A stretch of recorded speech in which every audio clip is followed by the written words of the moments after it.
question. Faut pas, je comprends ce que les gens veulent dire, mais faut que les gens sachent que demain, si on a appelé, on nous appelle sur France 24 sur des panels, c'est les mêmes questions, c'est les questions comme ça qu'on aura à répondre. Donc, il faut prendre les responsabilités et on répond à ces questions. C'est ça. Merci de le prendre comme ça. Alors, ces questions-là que je suis en train de dérouler, je les ai notées cet après-midi. Si vous étiez venu hier, je ne vous aurais pas posé ces questions, bien évidemment. Mais l'actualité est brûlante, elle est active. Donc, moi, je m'adapte à l'actualité. Zaga, vous lui avez proposé donc de créer un mouvement pour en être le président. Mais il aurait refusé parce qu'il ne voulait pas être accolé à aucun mouvement ni parti. C'est comme ça que ça s'est passé? Il vous l'a dit ça, tu ne voulais pas être président du mouvement. Ok, Tagoui, oui, vas-y, parle. Ouais, oui, Tagoui, allez-y. Excusez-moi, depuis tout à l'heure, oui, désolé de prendre la parole. Non, il n'y a pas de problème, vous intervenez quand vous voulez. Ouais, je suis un peu agacé par rapport à toutes ces questions autour d'Amron, parce que la lutte ne tourne pas autour d'Amron. Amron n'est pas le seul Togolais, donc si on peut vite avancer, ça parce qu'il ne faut pas accorder plus d'importance à Amron. On n'est pas responsable de tout ce qui est sorti dans la culture.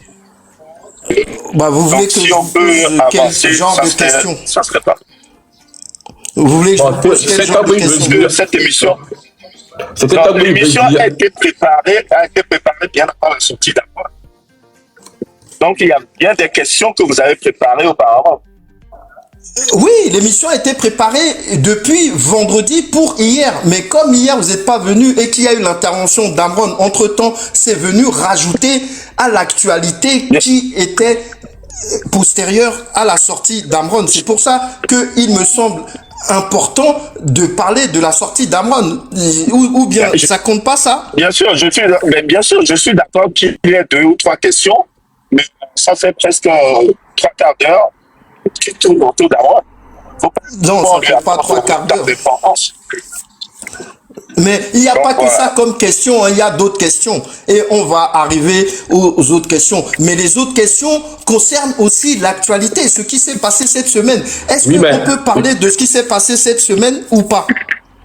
Oui, on peut parler, mais ce que Tagoui dit là a raison, parce que, oui, on ne refuse pas. Tu peux poser des questions sur Amron, mais toi, tu nous poses des questions comme tu prends tout le live d'Amron et chaque partie, tu poses des questions. C'est comme si on est venu comme décortiquer, genre, le live de...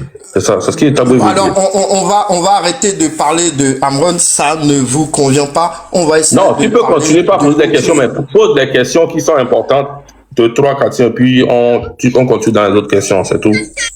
Ok, je vais éluder la partie donc de Amron et on va arrêter de parler. Vous avez répondu que ça regarde lui et le peuple sera le seul juge. Alors effectivement, du coup, alors jeudi dernier dans le live de Père Dieu, pour préparer cette émission, j'étais dans ce live. Donc comme je le fais à chaque fois quand j'invite une personnalité, je suis l'actualité de cette personnalité. Si elle décline des lives, je vais dans ces lives pour écouter ce qu'elle dit. Je regarde ses dernières vidéos et jeudi dernier, Père Dieu qui est ici présent, merci encore, faux Père Dieu d'être là. Dans votre live, vous avez fait des déclarations assez fracassantes qui ont été déclinées. Je ne peux m'empêcher de poser quelques questions concernant Tata Table Ronde et chef canton de Penzidé. Il apparaît que cette dame soit une infiltrée, d'après vous dire, pour tribaliser la lutte, semer la cacophonie au sein des Togolais. Vous pouvez nous en dire un peu plus? Qu'est-ce que vous dites par on a dit que qui est on? Parce que non, c'est faux Père Dieu qui a dit ces paroles-là. C'est pas vous, le M6, c'est Père Dieu personnellement qui a dit cela. Ok, d'accord. Par rapport, j'ai cité son nom. Ouais, par rapport en fait à mes propos dans mes lives et autres, je crois que le M la monnaie à la personne. Je crois par rapport à mes propos dans mon live précisément, je crois que le M66 se prépare pour avoir un live officiel par rapport à tout ça pour pouvoir se prononcer dessus. Merci. Excellent. Alors, mais je tiens à ajouter que tout ce qui est table ronde, chef canton, Père Dieu, nous tous, on est du M66. Il n'y a pas de, il peut y avoir des petites mésententes internes, mais nous tous, on est du M66. Il n'y a pas de différence. Aujourd'hui même Père Dieu qui a parlé de Père Dieu et table ronde, tout ça, ils étaient en réunion avec nous, on a parlé comme on fait du tout toujours. Donc, ça se peut que c'est des petits problèmes internes, bien des petites incompréhensions, mais nous, le M66, tant que vous n'avez pas de trucs officiels pour le M66, c'est un communiqué pour vous dire que tel, ne croyez pas à tout ce qui se dit. Le jour où quelqu'un ou bien quelque chose, on va dire que lui, quelqu'un top tout ça là, nous, on viendra officiellement sortir un communiqué pour le dire. Vous comprenez? Tout ce monde-là sont du M66. Maintenant, ça se peut qu'il peut y avoir des accrochages parmi les combattants où tout le monde peut se laisser aller un peu dans les lives.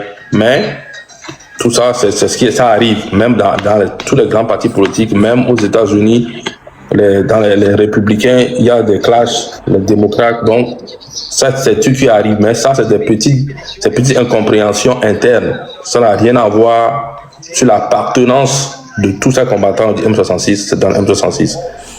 Ok, vous comprenez quand même le sens de mes questions et de leur pertinence. Hein. Encore une fois, moi je n'invente rien. Je ne fais que rebondir sur des choses que tout le monde a vues. Et je ne suis pas là pour prendre la défense de quiconque. Vous êtes un mouvement populaire, vous êtes au devant de cette lutte que nous menons tous depuis des années. Alors, officieusement, pour vous, officiellement, depuis quelques mois, il se passe beaucoup de choses. Il s'est passé beaucoup de choses ces derniers temps et les gens se posent des questions. Vous ne pouvez pas dire que vous n'avez pas vu tout ce qui s'est passé cette semaine, tous les lives qui ont été déclinés et me dire aujourd'hui, oui, on ne veut pas parler de ça. Je vais te répondre. Tous ces problèmes qui étaient sur la toile il y a quelques semaines, il y a quelques jours, tu dis. Mais nous, en fait, on travaille ça. Nous, on est en train de régler ça en interne. On va pas régler ça publiquement. C'est pour ça, c'est vrai que vous ne nous voyez pas rebondir sur ces problèmes parce que ce sont des problèmes qu'on ne peut pas gérer publiquement. Donc, c'est normal que vous ne nous voyez pas. Je comprends bien. Du coup, ma question, c'est comment le M66 va gérer cette situation qui sont... Non, on l'a déjà géré. Et que doit faire le Togolais face à ces assortissants. C'est ça, je dis, ce problème, on l'a même déjà géré. Vous allez voir dans les prochains jours, vous n'allez plus voir ça. Vous allez voir dans les prochains jours, il n'y aura même plus ça. Tout ce monde-là qui se comprenait pas dans M66, vous allez voir, ils seront encore sur les mêmes panels. Vous allez voir, tout va repartir de plus belle. Donc, sur ça, je vous rassure que tous ces problèmes ont été réglés. Et même aujourd'hui, on a encore eu des réunions qui ont duré même 5-6 heures pour régler tout ça. Donc, tout est réglé. Je vous dis, tout est réglé. C'est juste qu'on peut pas, pour vous allez voir dans les semaines à venir. Ça a été réglé en interne et vous ferez une communication officielle à l'endroit du grand public dans les jours qui viennent. Oui, tout est réglé. Vous allez voir dans les prochaines semaines. Vous n'allez plus voir ces petits mésententes entre les mêmes combattants du M66. C'est fini. Merci. Tout est fini. Tout est réglé. Donc, on vous rassure que les gens qui étaient inquiets, c'est fini. Ce problème a été réglé en interne. C'était des malcompréhensions. C'est tout. Tout est réglé. Donc, ne vous inquiétez pas. Merci beaucoup. Tavio, tu avais une question pour nos invités. Oui, monsieur Toguin, ça fait plaisir de vous avoir et en vous entendre parler, ça fait toujours plaisir. Ce que je voulais vous poser comme question, dans le seul live que j'ai suivi pour vous, où vous voulez faire un téléthon pour sur celui qui pourra, comment dit-on, attenter à Fort Gnassingbé, j'ai l'impression que depuis lors, vous avez abandonné le projet. Puisque lui, il a mis votre tête à prix. Pourquoi chaque jour que Dieu fait, vous aussi, vous n'accentuez pas les primes sur sa tête? Puisque, comment dit-on, de son entourage, il y aura quelqu'un qui souhaiterait avoir les 2 millions d'euros que vous proposez. Parce que tant que vous aussi vous êtes en l'air libre, lui il a parié sur votre vie. Et du moment où vous aussi vous avez parié sur sa vie, sur sa tête, comprenez que c'est quitte double et que comment dit-on, celui qui pourra avoir la peau de l'autre le premier, c'est celui-là qui sortira gagnant. Et j'ai remarqué que depuis lors, vous n'accentuez pas les primes que vous avez énoncées dans ce live-là. Pourquoi vous avez arrêté et que vous n'accentuez? Parce que... oui, je vais te répondre. Continuez. Quand on a dit ce truc-là, mais ce truc-là, c'est en cours. Mais on ne va pas chaque fois venir, chaque jour. Il y a d'autres choses à dénoncer. Mais on ne va pas chaque fois venir, chaque jour, juste parler, crier ça. À un moment donné, ces gens seront fatigués de l'entendre. Mais c'est d'actualité, c'est un truc, c'est comme si la police recherche quelqu'un, ils annoncent les primes, et puis tout le monde, c'est dans la tête de tout le monde. Mais on ne va pas venir chaque jour marteler ça. Et puis, vous avez vu que ça fait longtemps, on a pu faire des lives. Il y a ça aussi, vous comprenez. Mais il y a beaucoup d'autres choses à dénoncer. C'est pas seulement dire que la tête de Fort est mise à prix qui va faire sortir les gens dans la rue. Il faudrait attaquer aussi d'autres domaines. La santé, comment les trucs sont gérés. Il faut beaucoup. Parce qu'il y a certains, comme on a dit, la tête de Fort est mise à prix. C'est ça qui va le motiver à sortir. Mais il y a d'autres, ça ne dit rien. D'autres ne croient pas à ça. Donc, il faudrait qu'on attaque d'autres choses. Si on dit que les hôpitaux sont mal construits, les gens souffrent, ça peut révolter certains. Si on dit que les femmes ont marché, donc il faudrait attaquer tous les points pour pouvoir rassembler tout le monde. C'est pour ça, c'est pas qu'on l'a abandonné, mais c'est toujours là. Mais c'est un moyen d'atteindre aussi les objectifs, mais il y a aussi d'autres moyens qu'on explore. C'est ça qui est là, les manifestations, la révolution populaire, que tout le monde sort dans la rue, et puis avec la masse, on fait sortir, donc, tout est sur la table. Ce qui va marcher, on le prend. Donc c'est ça. Mais on ne va pas s'attarder sur juste ça. C'est ça. C'est ça pour ma réponse. Merci beaucoup pour votre approche. Avec toutes ces survenances, les unes plus terribles que les autres, la lutte va-t-elle aboutir? Vous y croyez vraiment? Ben, on y croit, parce que sachez que ces gars-là, ils sont au pouvoir presque 60 ans. Hein. Donc, enlever un pouvoir de 60 ans ne se fait pas avec une baguette magique. Il faut sachez que eux, ils ont tout. Ils ont le pouvoir, ils ont l'armée, ils ont l'argent, ils ont tout. Donc, et puis 60 ans de terreur psychologique et physique de la population. Papa, on ne peut pas prendre une semaine, 2 semaines pour enlever la peur des gens. Donc, c'est un travail qu'il faut faire sur des mois jusqu'à arriver à nos fins. Donc, c'est ça qu'on est en train de faire. C'est vrai que par moment, psychologiquement, les gens seront épuisés parce que les gens attendent des résultats le plus rapidement possible. Et à chaque fois qu'ils n'ont pas le résultat, les gens se fatiguent. Mais, sachez que pour enlever une dictature de 60 ans, ça ne se fait pas d'une baguette magique. Quand nous, on a commencé ce truc, on sait très bien que c'est un travail qui va se faire sur l'endurance et non sur la vitesse.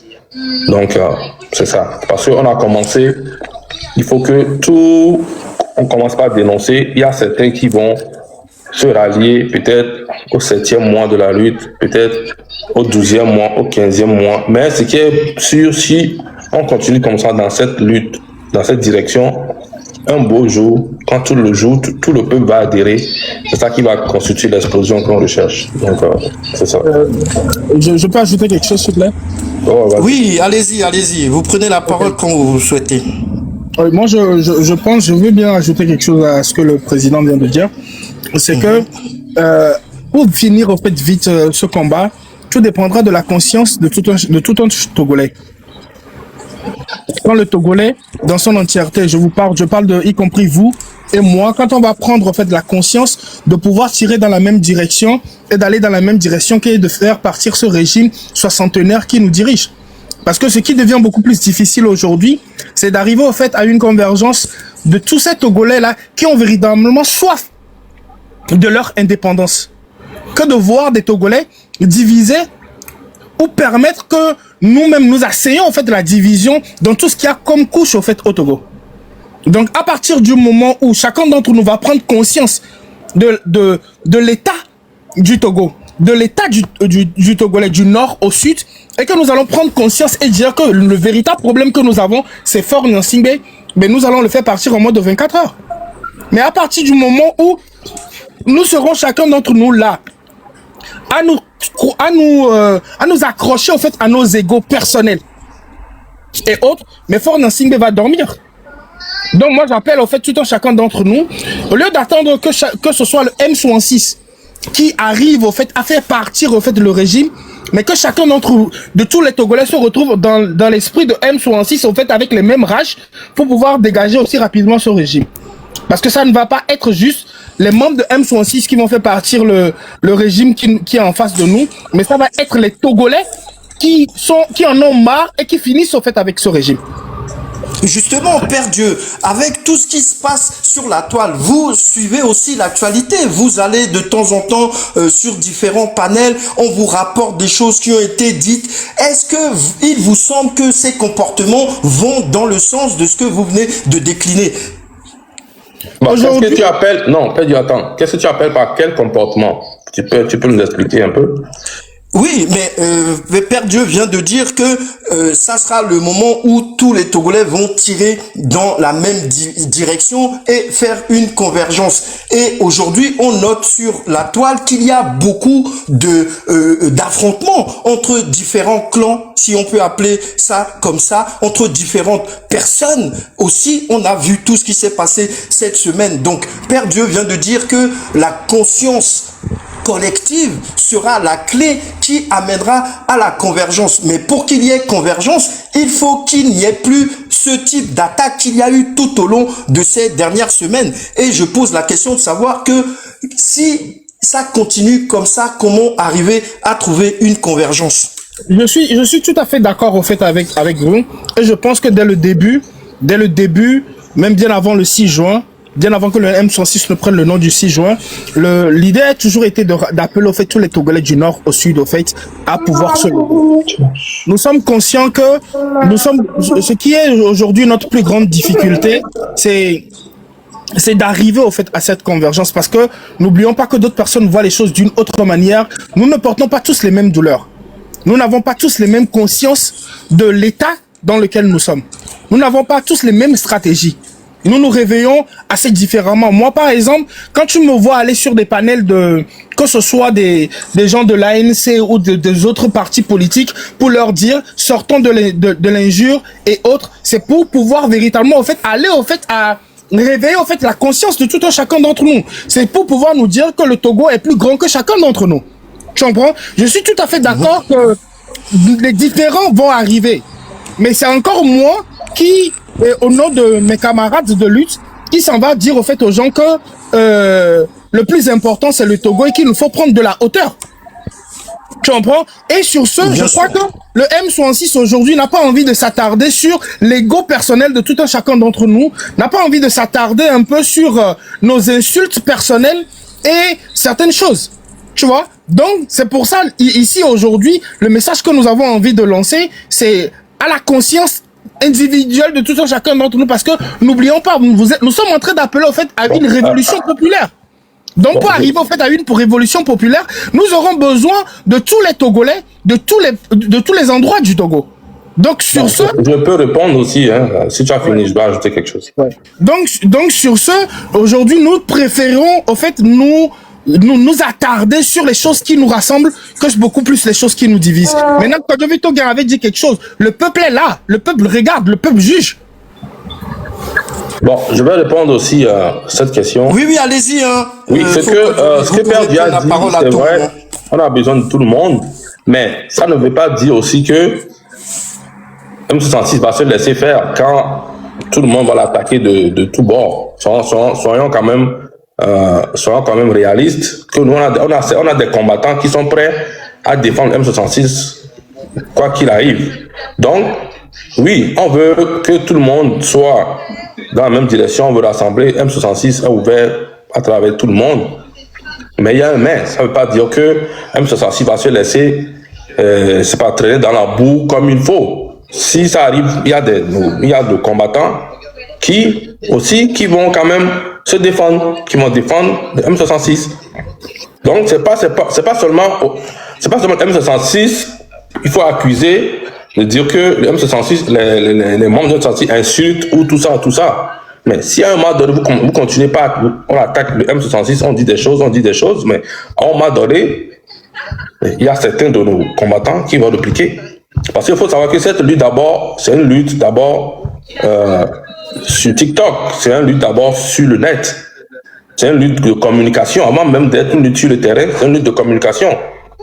Donc, on ne va pas chaque fois se laisser de traîner dans la bourre, dire des trucs que ça va faire sur nous et à chaque fois répandre tout ça dans la tête des gens. À un moment donné, il faut qu'on stoppe ça. Sinon, ça serait comme un cancer qui va grandir dans la tête des gens. Et si on se laisse faire comme C'est ça, un appel que vous lancez, Foucault Jovi. C'est un appel que vous lancez.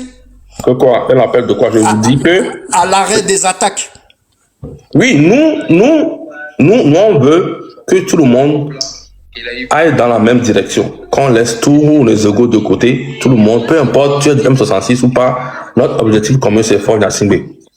Même si on n'est pas dans le même mouvement, notre objectif commun est Fort Gnassingbé.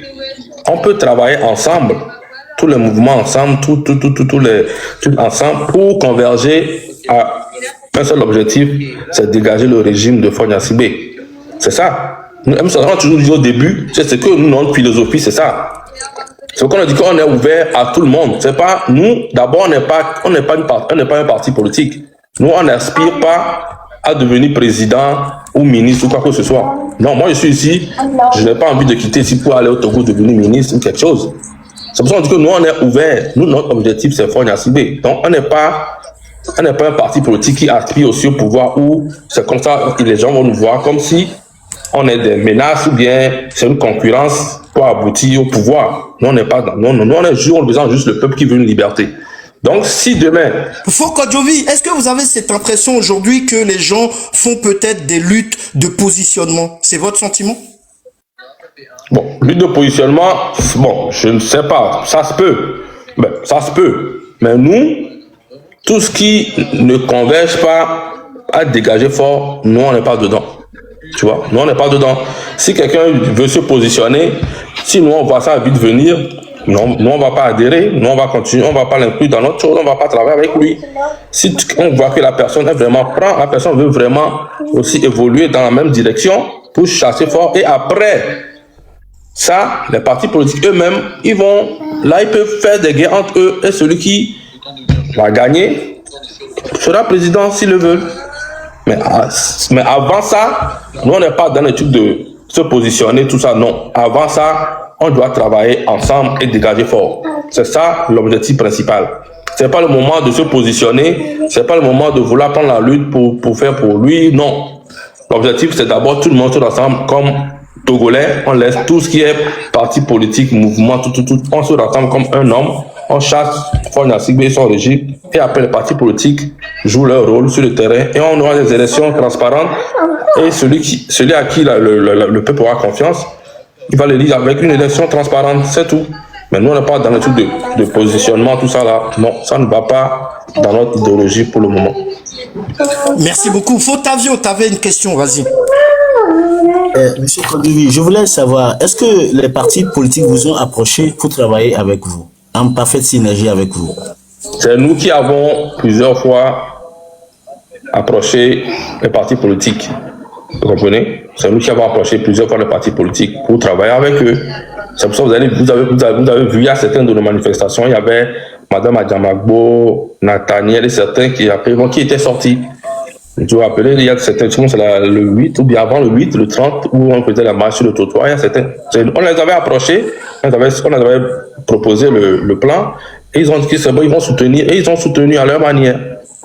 Donc, nous, on a toujours approché les partis politiques, on a toujours approché la société civile. On n'est jamais resté fermé, parce qu'on sait que ce problème, c'est pas M66 seul qui peut résoudre ce problème. C'est tout le monde. Nous, on est juste là pour mobiliser comme le peuple, pour mettre tout le monde ensemble, pour arriver à l'objectif, c'est tout. Sinon, la plupart, nous, on a approché les partis politiques plusieurs fois. Même pour le 30, on a approché les partis politiques. Même avant ça, on les a approchés, on a eu des réunions avec les partis de la société civile. On a eu des réunions avec eux. Donc, c'est ça pour répondre à ta question. N'avez-vous pas peur? C'est possible. Oui, allez-y.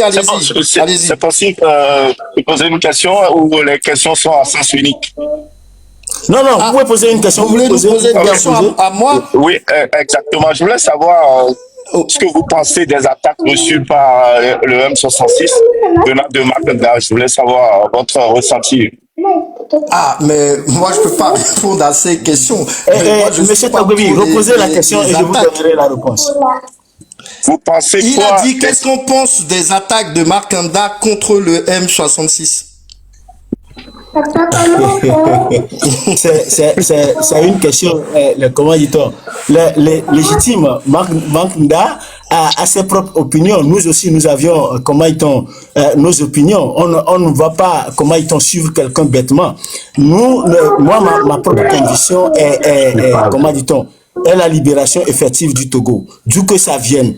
Déjà, là où la seule question que j'ai posée et qui m'avait, comment dit-on, que Kodjovi m'avait donné la réponse, était le seul live que j'avais suivi avec vous, et c'était, comment dit-on, important pour moi, c'est la tête mise à prix de Faure Gnassingbé, comme lui aussi il en avait fait pour vous. Et j'étais content.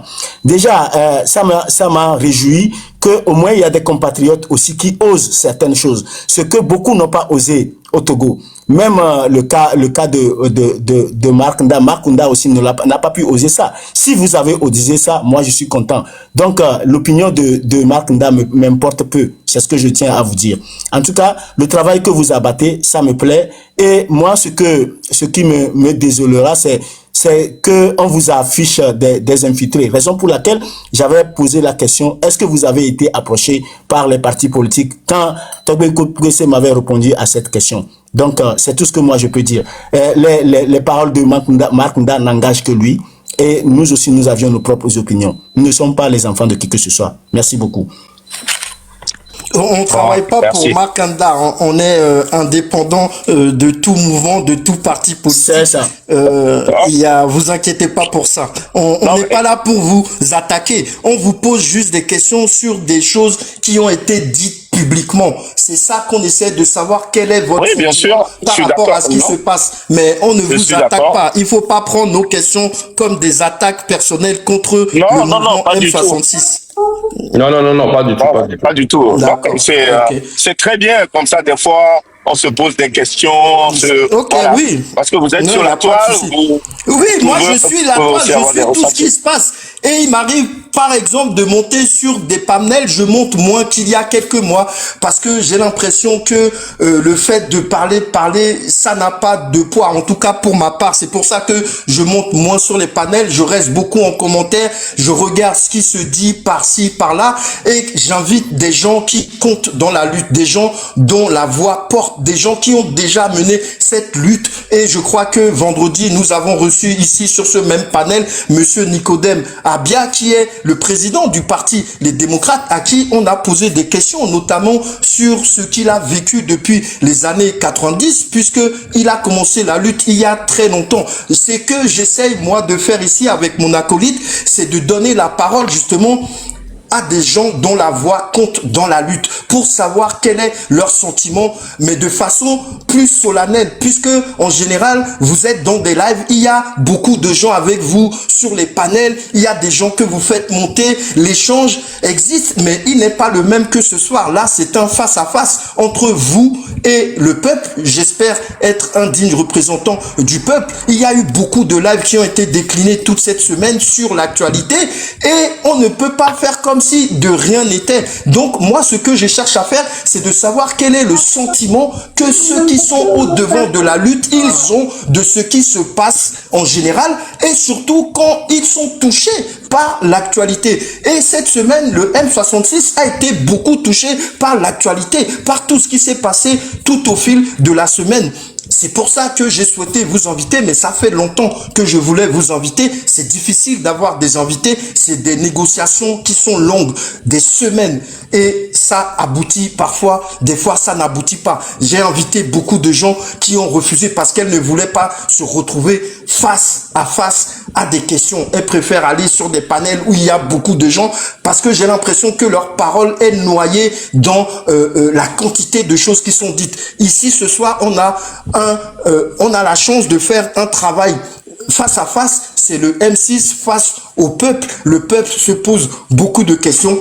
il est normal que vous acceptiez de répondre à ces questions parce que vous êtes un mouvement populaire. C'est la seule raison pour laquelle on a souhaité vous avoir ici et c'est encore une fois un honneur d'avoir le mouvement M66 sur notre panel. Mes chers compatriotes, ça fait plaisir de vous avoir parce que on a invité certains de vos aînés qui ont décliné, qui ont refusé carrément de peur de ne pas tomber dans le piège de certaines questions qu'ils ne peuvent pas répondre.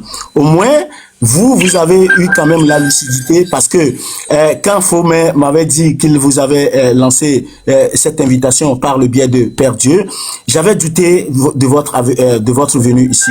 Mais comment dit-on, ça m'a tellement plu que Père Dieu l'a donné une réponse positive et qui a fait qu'aujourd'hui, on vous trouve sur ce panel. Ça fait plaisir. Au moins, vous aurez à éclairer ceux qui nous suivent sur comment la lutte avance, quels sont vos projets et vos ambitions pour le futur. Nous savions très bien que vous n'êtes pas là pour postuler à une députation au Togo demain ou bien devenir président de la République demain. C'est le bien commun. Le Togo, notre or national, notre or qui nous procure tant de bonheur. Mais malheureusement, ce bonheur est confisqué par une minorité qui ne dit pas son nom. Donc, on a une milice clanique qui se comporte comme une armée d'occupation. Aujourd'hui, nous sommes là pour que les Togolais puissent s'assembler, connaître le vrai du faux, pour que vous puissiez les éclairer et que les sachants, sur cette question, puissent au moins comprendre que ce que eux, ils n'arrivent pas à faire, il y a des jeunes motivés qui mettent la main à la pâte pour voir leur pays rayonner sur la scène internationale. En tout cas, merci, je vous remercie de vous voir ici ce soir et je sais que le peu de temps qu'il nous reste, beaucoup de gens arriveront à comprendre beaucoup de choses à travers vous. Merci beaucoup, M. Togo. Fomé, vous avez la question, vous pouvez continuer. Allô Fomé, est-ce que vous m'écoutez? Oui, merci Fotavio. Merci, j'avais pas ouvert mon micro. Oui, mes chers frères du M66. Alors, il s'est passé des scènes assez, comment dirais-je, houleuses ces derniers temps. Il y a certaines personnes qui se réclament du M66 et ils disent que les autres ne le sont pas et qu'ils sont des soldats du M66. Qui sont ces soldats et qui peut faire partie de ces soldats? D'abord, pour répondre, M66, je vous dis, j'avais déjà répondu à cette question. Ne mélangez pas quand il y a des petits problèmes internes entre deux personnes. Non, ça c'est pas interne. Hein. Il y a des gens sur la toile qui se disent qu'ils sont les soldats. Il faut les appeler, dites-nous les noms. Non, j'ai pas de nom, mais il y a plusieurs personnes qui disent que eux ils sont du M66 et que les autres ne le sont pas et qu'ils ont une certaine légitimité. C'est pour ça que je pose la question. Qui sont les gens du M66 et qui ne le sont pas? Et effectivement, vous avez fait une approche de réponse tout à l'heure. Peut-être pouvez-vous aller plus en détail pour bien comme je vous le dis, la réponse. Non, Père Dieu, laisse-moi répondre.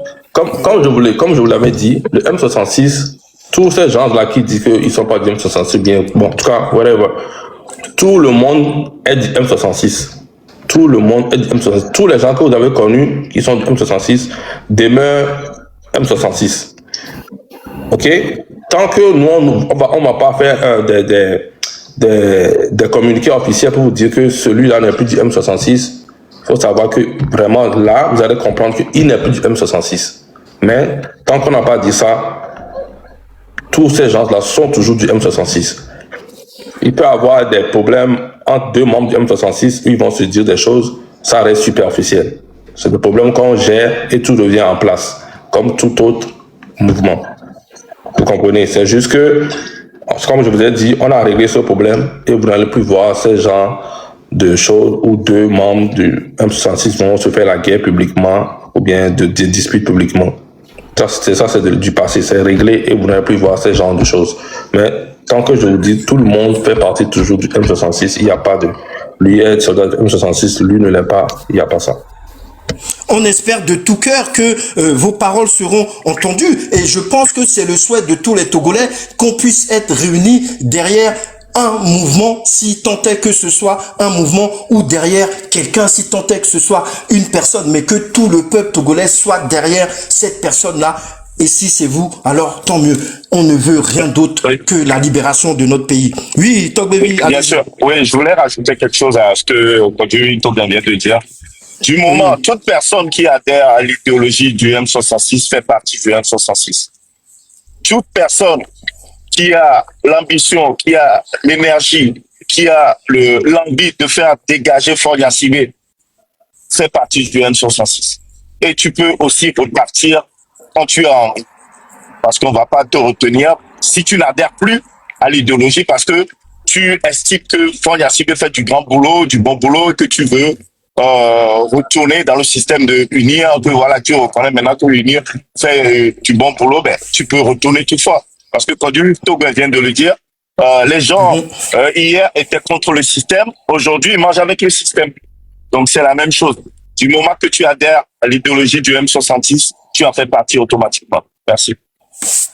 Merci. Alors, vous étiez fiers début janvier lorsque les prisonniers ont été remis en liberté. Ensuite, vous avez été déçus quand certains d'entre eux ont remercié le PCM. Vous vous êtes sentis trahis? Vous leur en voulez à cela ou comprenez-vous? Non, vous savez, nous, on peut pas en vouloir à ceux qui disent merci ou tout ça parce que vous savez, nous, on a fait un travail et on a eu des résultats, ok? Maintenant, les prisonniers qui disent merci au PC et tout ça, il faut savoir qu'avant même la libération des prisonniers politiques, on a fait des lives où on a dit où ils ont insisté que ces prisonniers-là écrivent des lettres pour demander pardon au PC. Parce qu'ils voulaient faire le gouvernement voulait faire passer la libération comme c'est les prisonniers qui ont demandé pardon et le PC a exécuté pour faire passer le PC comme s'il était gentil, c'était quelqu'un qui écoute le peuple. Alors que c'était pas ça. C'est nos démarches, c'est les démarches de tout le monde ici, qui ont tagué des organismes internationaux à longueur de journée, tout ce qu'on faisait. C'est ça qui a mis la pression sur le gouvernement, où l'ONU, tous ces organismes internationaux des droits de l'homme, tout ont mis la pression sur le régime et les ont poussés à libérer les gens. Mais eux, ils voulaient faire passer ça comme Faure était gentil. Donc, ils ont forcé les prisonniers à écrire des lettres pour demander pardon, pour que quand on va les laisser sortir, on va croire que c'est pour ça. Donc, c'est toujours dans ce sort d'idée-là que certains sont libérés. Quand on dit libérés des prisonniers, sachez que tous ils sont libérés, mais ils ne sont pas encore vraiment libres. Hein. On les a libérés, mais ils sont juste à liberté provisoire. Donc, en moins de faux pas, on te retourne en prison. Ils sont dit qu'on les a libérés grâce présidentielle, mais ce n'est pas une grâce présidentielle. Parce qu'ils sont libres provisoirement. On a même confisqué les passeports, les documents de ces gens-là. Ils ne peuvent même pas sortir du Togo. Donc, ils ont toujours la même mise sur eux. Vous comprenez? Donc, ces gens-là peuvent retourner en prison à n'importe quel moment.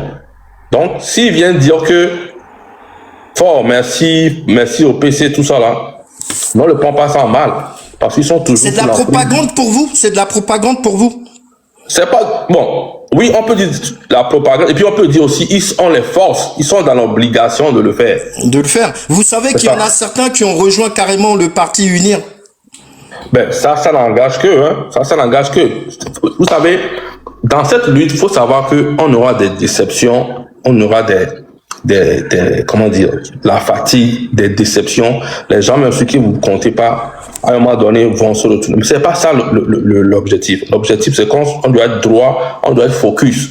Dire qu'on va faire cette révolution, ou bien cette lutte, on n'aura pas de la trahison, ou bien de la déception. C'est se mentir. Vous comprenez? Même au sein d'UNIR, il y a les gens d'UNIR même qui nous donnent aussi des informations. Il y a les gens qui sont aussi d'UNIR qui nous donnent des informations. Vous voyez? Qui sont d'UNIR, mais ils se retrouvent dans le M66, tu vois. Donc, ce qui fait que c'est vice-versa. La même chose aussi qu'il y aura les gens du M66 qui vont se retrouver demain chez l'UNIR. Donc, c'est des trucs qui vont arriver. Faudrait qu'on le mette dans la tête, qu'on le veuille ou pas. C'est des trucs qui vont arriver. Mais c'est pas ces petits détails-là. Vous prenez ça comme un acte de traîtrise de leur part ou pas? Non, nous on ne prend pas ça comme un acte de traîtrise. On prend ça comme ils sont toujours sur l'emprise. de ces gens-là, ils n'ont pas le choix. Du régime. C'est ça, ils n'ont pas le choix. S'ils avaient le choix, Dans le on même est sûr que... acabit. Oui. Oui, allez-y. S'ils n'avaient pas cette emprise-là, on est sûr qu'ils n'allaient pas faire ça. Donc, nous, on ne prend pas ça comme un acte de trahison. Non. Je vais ajouter Oui, quelque allez-y. chose à ce que Kodjovi vient de dire. Allez-y. Moi, je pense que je vais bien vous inviter, vous, monsieur Messan, et votre panel, au fait, à beaucoup plus aujourd'hui sensibiliser, au fait, le peuple togolais sur c'est quoi ses droits et c'est quoi ses devoirs. Pour qu'enfin le peuple togolais puisse savoir que jeter en prison arbitrairement et rejeter n'est pas acte de grâce présidentielle. Vous comprenez? Donc c'est Mais est-ce que vous savez que chaque année à la même période, il y a des prisonniers qui sont libérés par ordre du président. Chaque année, c'est un rituel. Mais c'était des prisonniers de délits mineurs. Il n'y a jamais eu de prisonniers politiques comme ça.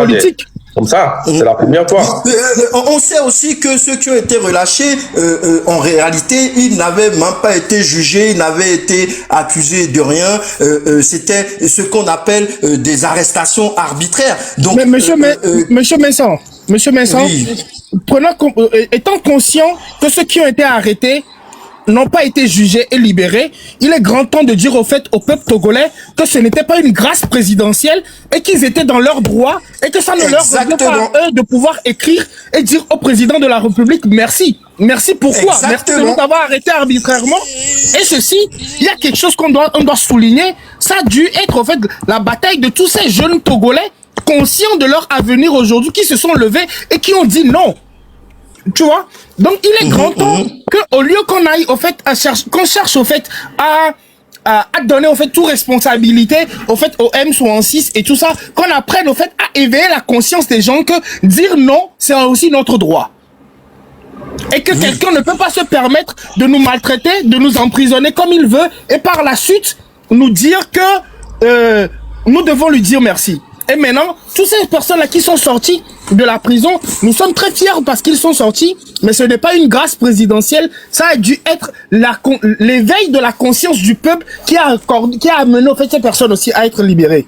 Nous sommes fiers de la sortie de nos frères, nous allons continuer de nous battre pour la sortie de ceux qui sont dedans, nous allons nous battre pour la justice au Togo. Et chaque Togolais doit prendre conscience de ça. Merci pour la précision. Alors, je rappelle que moi, je ne suis pas dans une posture d'éveiller les consciences. C'est pour ça que j'invite les gens qui sont écoutés.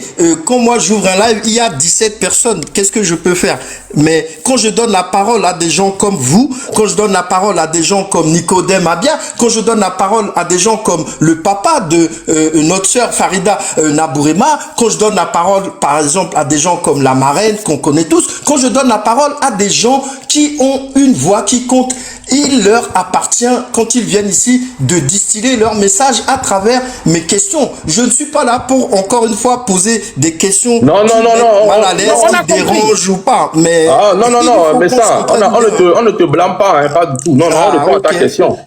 D'accord, il n'y a pas de souci. Alors, j'ai suivi aussi la sortie que vous avez faite avec notre cher frère antillais, Steve Rouard. C'était le 24 janvier dernier. Quelle déduction en avez-vous avec le recul? Il a dit aussi qu'il n'en voulait pas à Fort Yacingbe. Ça vous a choqué? J'ai vu qu'il y avait un échange un peu... Bon, j'ai vu que Togbevi PC était quelque peu gêné qu'il réponde cela. Vous étiez choqué quand il a dit ça?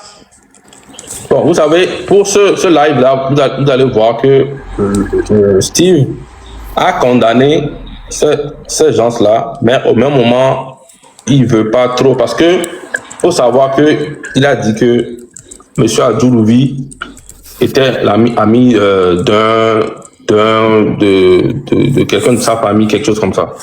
Oui, c'est ça, il avait un proche qui connaissait bien. Moi, je pense plus que c'est plus la pression familiale qui lui fait dire ça, parce que c'est pas vraiment le vrai combattant qui était sorti dans la rue qu'ils ont arrêté. Vous savez? Exactement. C'est ça. Donc, moi, personnellement, et puis M56, on n'a pas vraiment pris ça au bien fâché ou bien au premier degré, non. Parce que, à voir tout ce qu'il a dit, il y a M. Adjoulouvi qui a intervenu, c'est lui-même qui l'a mené à l'aéroport. Donc, la moindre des choses qu'il essaie de faire, c'est d'être reconnaissant, de ne pas trop gâcher le mangement de M. Adjoulouvi qui a un lien dans sa famille, tu vois.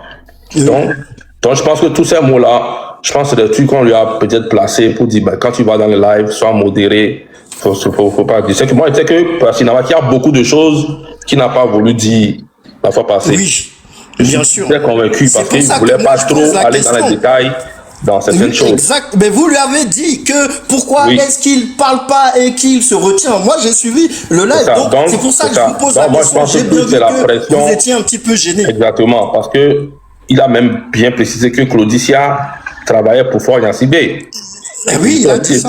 C'est ça. Claudicia aussi était l'un de ces quelque chose. Donc, ça fait que il a trop de membres de sa famille importants qui sont avec le régime, ou bien qui sont un peu liés au régime, qui ont œuvré pour sa libération. Ce qui fait que il est un peu dans l'obligation d'être un peu centriste, de ne pas trop qu'il ait un peu le régime. Ce qui fait qu'il a fait des témoignages, mais il était un peu plus réservé. Donc, ça, bon.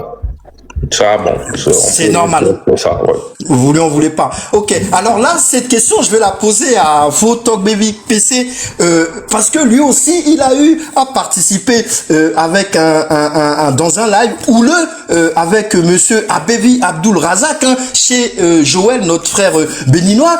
Lui aussi dit remercier le PCM. Cela vous a vexé profondément qu'il n'ait pas remercié le M66.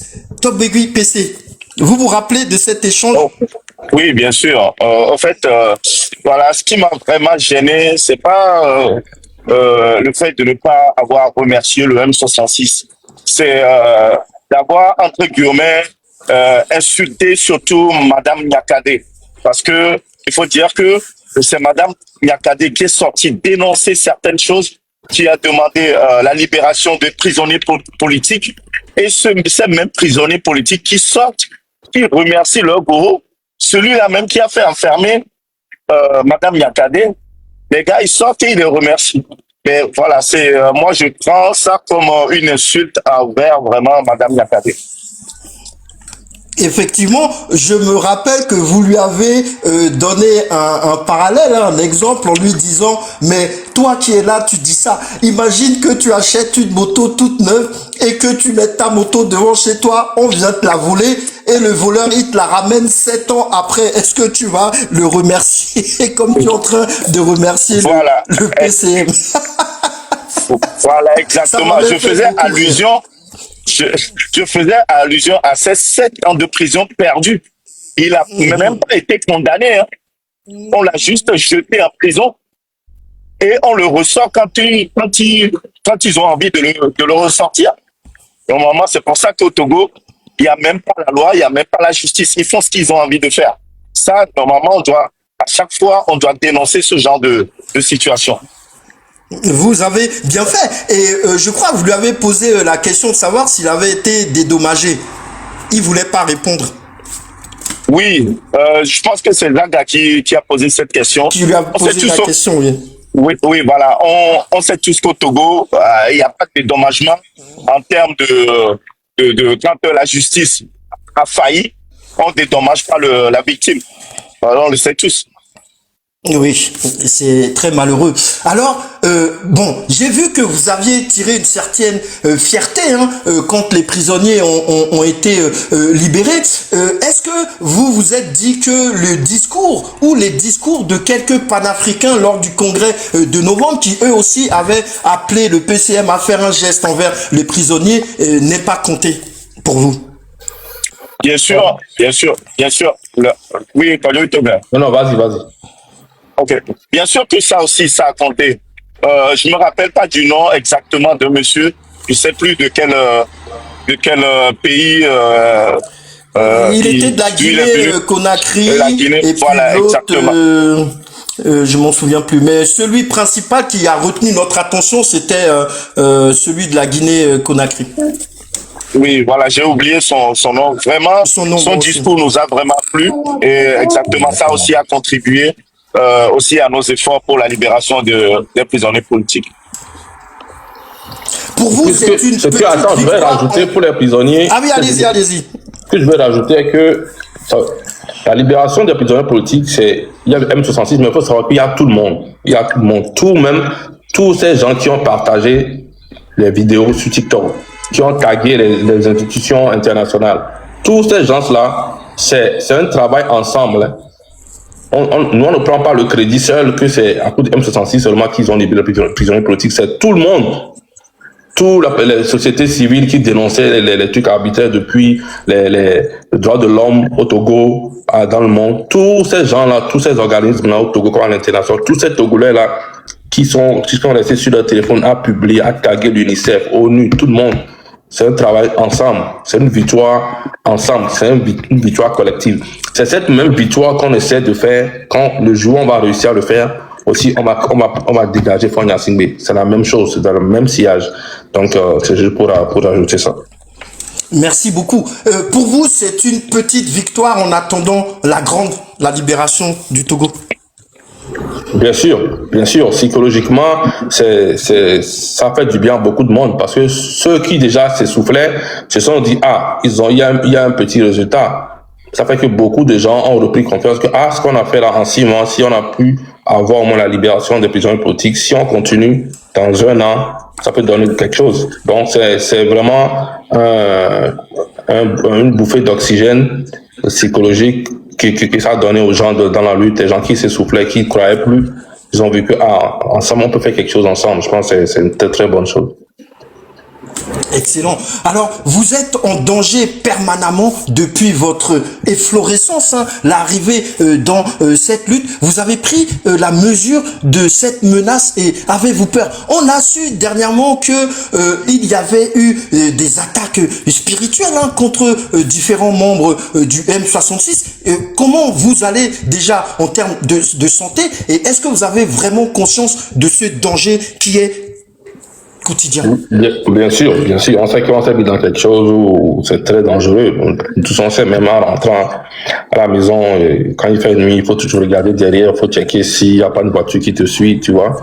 Et puis, il y a certaines parmi nous qui ont changé d'appartement et puis ils essaient de fréquenter moins les Togolais. On a pris des dispositions un peu il y a certains qui ont placé des caméras, tout ça, pour voir un peu, pour être plus en sécurité, parce qu'on sait qu'on est vraiment en danger. Sinon, on sait que dans ce qu'on s'est mis, c'est très, très, très dangereux pour nous. Donc ça, il ne faut pas qu'on se dise la vérité.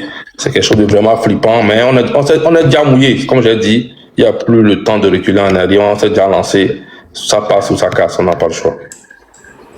En tout cas, merci pour votre engagement au nom du peuple togolais. Vous produisez des lives avec jusqu'à 30 000 auditeurs par moment. C'est énorme. Qu'est-ce que cela vous inspire et pourquoi le peuple ne suit pas vos appels? Vous êtes déçus?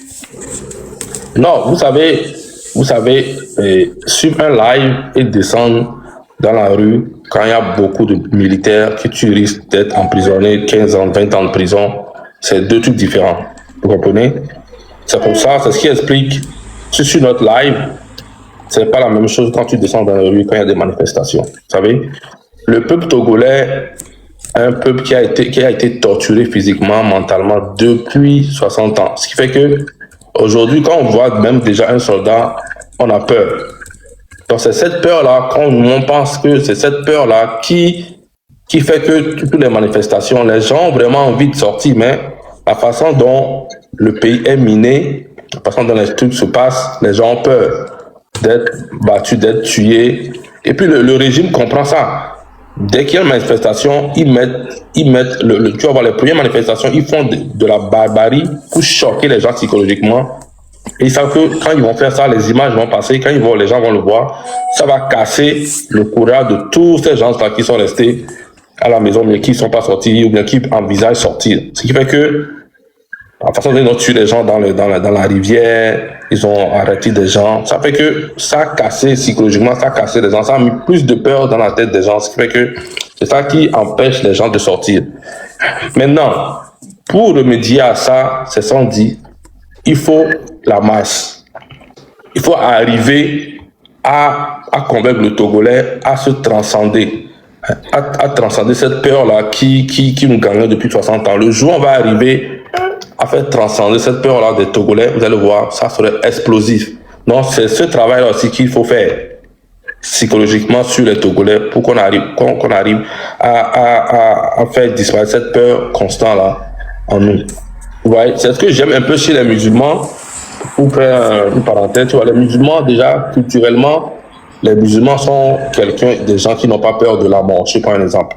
Tu vois? Donc, dans leur culture, déjà, les musulmans, si c'est qu'il a raison, même tu peux prendre un couteau, le musulman, il peut sortir. Il n'a pas peur, ce qui va arriver. C'est culturel.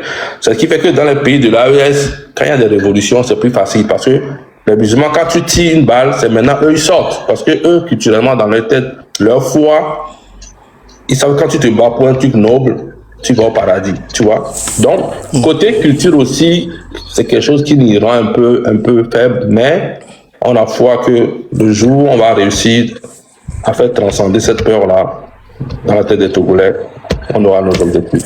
Merci beaucoup. Excellent.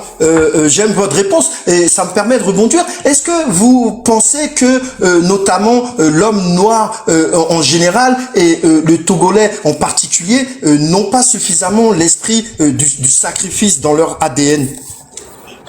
Bon, je ne dirais pas, je ne voudrais pas ça comme on n'a pas un esprit de sacrifice. Je dirais plutôt, le Togolais, on est habitué, on est élevé dans le pacifisme, tu vois.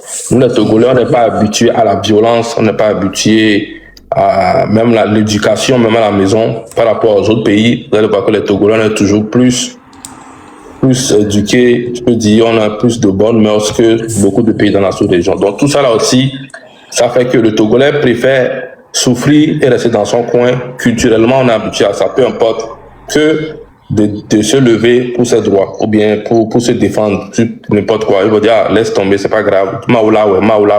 Nos mamans ont toujours dit ça depuis des années. Et puis, on a maoula, ouais. Donc, c'est tout ça là qui fait que au Togo, on a du mal quand il s'agit de se lever et de prendre ses responsabilités. Culturellement, on n'a pas été éduqué comme ça, on n'est pas habitué à ce genre de trucs. Moi, je trouvais ça plus ce côté culturel-là qui est bon, normalement, mais qu'aujourd'hui, dans la lutte, nous fait un peu défaut. Donc, moi, c'est ce que je te dirais. Vous pensez que les Togolais comprennent le message que vous émettez à leur endroit? Ou ça a du mal à arriver et surtout à être compris comme vous l'envoyez? Est-ce que vous avez ce sentiment? Non, ils comprennent bien. Sinon, on n'aura pas des 30 000 personnes connectées, des 40 000 personnes connectées. C'est parce que quand on fait les appels, les Togolais ont confiance en nous et quand on les parle, ils comprennent. C'est pour ça que ils sont toujours là, derrière nous. C'est le peuple c'est à cause du peuple que le M66 a cet impact-là aujourd'hui. S'ils ne comprenaient pas, ça fait longtemps qu'il y a une friction entre le M66 et le peuple. Donc, tant que le peuple sera derrière nous, c'est parce que le message qu'on passe, ils écoutent, ils comprennent. Parce que tu comprends. Donc, alors, parfois, votre posture est très dure envers les Togolais. Il faut les vexer par moments pour créer un électrochoc, une prise de conscience. Il faut être dur avec eux. Bon, je pense que oui. Parce que je pense que quand on veut mobiliser les Togolais, il y a certaines personnes qu'il faut mobiliser de façon, c'est pas de façon, je veux dire, douce. Et certains, il faut vraiment les choquer pour pouvoir les révolter. Je pense que c'est ça qu'on essaie de faire par moment. On le fait par des dénonciations et puis par moment, on prend des faits et puis on va un peu pour choquer, un peu plus pour les réveiller. Tu comprends? Je pense que les deux marchent bien. Moi, je pense que c'est une bonne chose. Par exemple, si je prends le cas des marchés d'Agoué, tout ça là, on appelait les femmes à depuis 20 ans, les marchés sont comme ça, il n'y a même pas des bombes d'incendie. Levez-vous, tout ça. Levez-vous, tout ça là, mais ça ne marchait pas. Mais le jour, on a failli les dégager. Quand on a pris la parole, on a dit, vous voyez, si vous voyez, on vous a appelé, on les a fait ça bien que vous n'avez encore rien vu, tout ça là. Vous avez vu, ils se sont levés, les moments se sont levés. Et puis ils ont dit aujourd'hui, là, soit on va les dégager tout, soit on va les tuer. Et puis vous avez vu, ils ont eu gain de cause, on les a laissés rester là. Donc, parfois, c'est nécessaire. Ça dépend de combien. Parfois, je pense que c'est nécessaire. C'est surtout Zaga qui arrive à bien faire ça par moment. Alors, bon. On sait que vous avez des conseillers à vos côtés, des avocats notamment, des politiciens et quelques personnes de la société civile. Vous avez appris beaucoup de choses avec eux sur le plan politique, par exemple? Bon, voilà. Ici, je vais passer par cette émission pour clarifier quelque chose. On attend beaucoup de droite et gauche que M66 est baqué par des politiciens. D'abord, ça, c'est faux. On n'a aucun politicien derrière nous parce que Si jamais on met un politicien derrière nous, c'est aller à l'encontre de ce que nous avons dit. On dit qu'on n'est pas un parti politique, on ne veut pas qu'un parti politique se ferait un chemin, profite de la lutte. On ne peut pas être au même moment conseillé par un politicien. Tu comprends? Oui, on a les gens des grands frères qui sont derrière aussi, qui nous donnent des conseils, mais eux tous ne sont pas des politiciens. C'est des gens qui ont fait la lutte avant qu'eux aussi soient à l'exil, qui sont comme nous aujourd'hui, qui croient toujours qu'un jour ils vont rentrer dans leur pays et le régime va tomber, qui nous parlent de ce qu'ils ont eu à faire, comme les professeurs ici, fous, des gens comme ça. Ils nous donnent ce qu'ils ont fait là, ils ont échoué, les erreurs qu'ils ont fait, ils disent, ah, mes frères, ça, ne faites pas comme ça, c'est comme ça, c'est ce qu'on avait fait, ça n'a pas marché. Et je vous dis, ils nous disent ce qu'ils pensent, mais les décisions viennent toujours des cellules de M66. Donc quand les gens disent que les policiers sont derrière nous, tout ça, c'est n'importe quoi, c'est pas vrai. C'est vous qui tranchez en définitive. C'est toujours le M66 qui décide quoi faire. C'est toujours M66 qui décide quoi faire. On n'a pas... On peut recevoir ce que les gens pensent. Les gens peuvent nous dire, on pense que ça, c'est ça. Des fois, même nous-mêmes nos lignes aux gens qui montent et puis ils parlent. Mais à la fin, c'est nous qui décidons quoi faire. C'est nous qui savons et sachons quoi prendre et quoi laisser. Donc, il n'y a personne qui nous guide ou bien il y a un politicien derrière nous. C'est archi faux. Excellent, c'est bien de le clarifier. Alors, ces derniers temps, les partis d'opposition, notamment l'ANC, pour ne pas les citer, ont été beaucoup attaqués.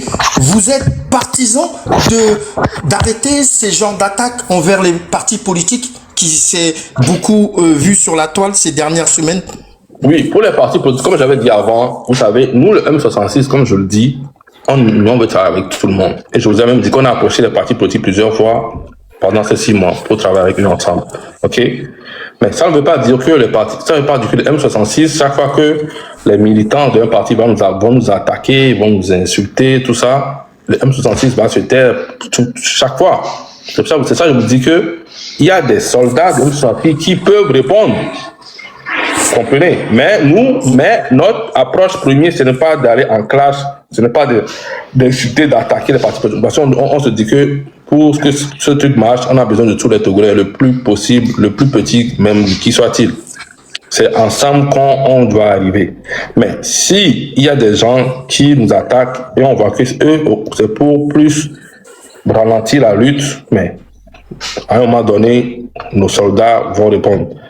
Donc, c'est ça, je vous dis que oui, on ne veut pas attaquer quelqu'un, on veut rassembler, mais ça n'exclut pas que si on est attaqué à un moment donné, que nos soldats aussi répondent. Donc, vous êtes partisan de rendre coup pour coup si tant est qu'on vous donne des coups? Oui et non. Ça dépend de quel coup. Tu comprends? Si c'est des coups pour vraiment nous déstabiliser ou bien pour vraiment détruire le M66, c'est sûr que nous aussi on va attaquer, là. C'est sûr que nous aussi, nos soldats vont répondre. Mais si c'est des petites incompréhensions qu'on peut régler, il n'y a pas de problème, on va les régler. Et puis on va continuer le chemin ensemble. Vous comprenez, c'est ça. Excellent. Alors, pourquoi vous n'organisez pas un live univoque mémorable qui rassemblerait tous les Togolais de quelque bord que ce soit? Une sorte d'appel national, patriotique, au courage, à l'honneur, au sursaut.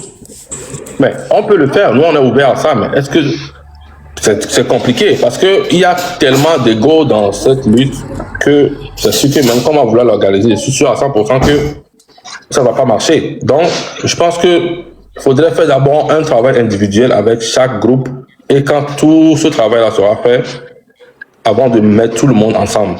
Parce que tu n'es pas sans savoir que non seulement, c'est pas seulement le M66 avec des gens qui ont des problèmes. Il y a même d'autres mouvements parallèles qui s'entendent pas. Il y a des mouvements même qui sont deux ensemble, distincts de nous, qui ont des problèmes, des partis politiques entre eux qui s'entendent pas. Donc le jour où tu vas les appeler ensemble, il va voir que lui est dans ce qu'on veut faire, ils vont dire non.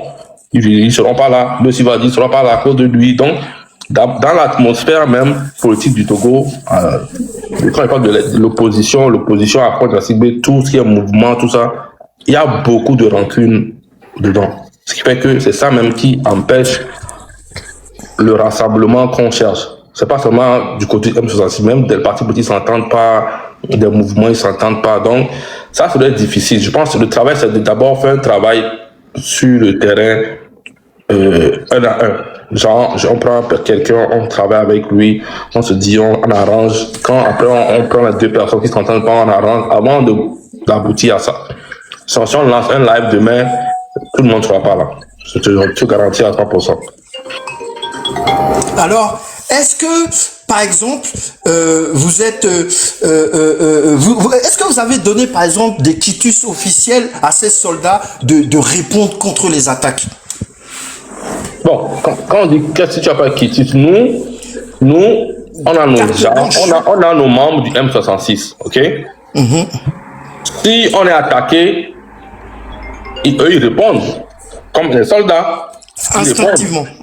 Oui, ils répondent maintenant. Si on voit qu'ils répondent et puis à un moment on voit que bon, là c'est bon, là on peut les appeler pour dire bon les gars, bon c'est bon, laissez comme ça, c'est bon, ne répondez plus, laissez les faire aussi, faites ceci.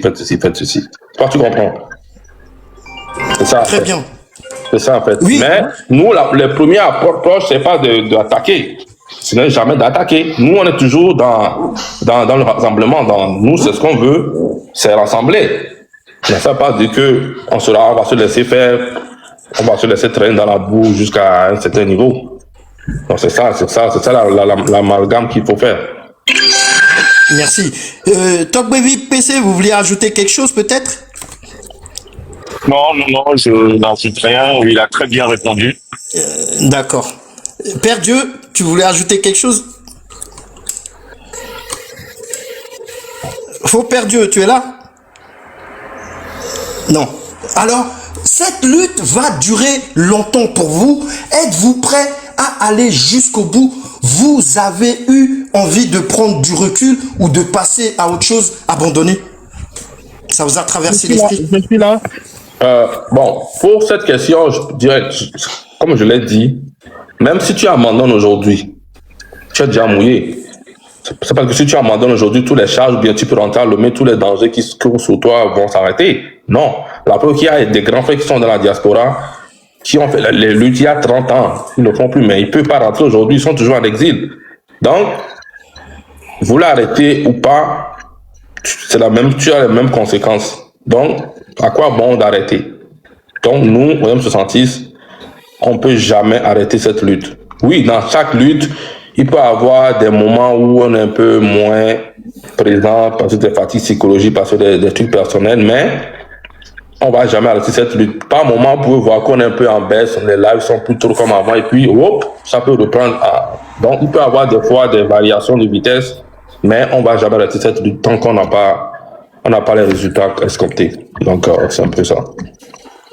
Je disais à Faux Père Dieu, tu interviens quand vous voulez, Ouais, vous intervenez quand vous voulez, hein. Vous intervenez quand vous voulez, hein. N'hésitez pas, hein. Ok. Top Baby PC, vous voulez dire quelque chose? Oui, je voulais rajouter un petit peu, oui, voilà, exactement. Il peut y arriver à des moments de flottement, un petit coup de mou, mais ça peut repartir à n'importe quel moment. La lutte, elle est pas physique, mais elle est mentalement très fatigante. Mais il n'est pas question d'arrêter. Voilà, on est toujours motivé, rester dans la conscientisation, encourager, dénoncer pour pouvoir aller jusqu'à la victoire finale. Ainsi.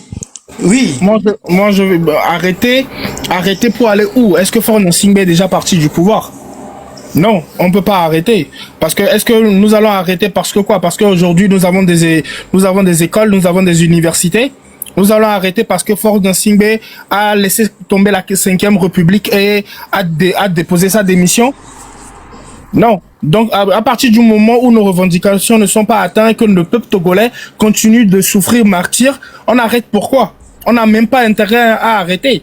Et le plus important aujourd'hui, moi, ce que j'ai bien envie que le peuple togolais, l'opposition, les partis civils et autres puissent comprendre, c'est que aujourd'hui, il y a beaucoup de choses qui doivent nous rassembler que de nous diviser. Et ça, c'est le plus important. Et au plus tôt, chacun d'entre nous, on va travailler dans les mêmes directions.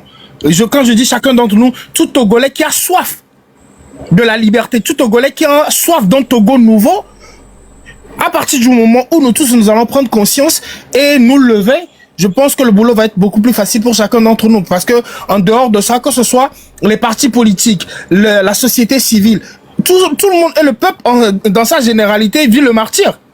Donc nous avons tous intérêt à vite finir ce combat.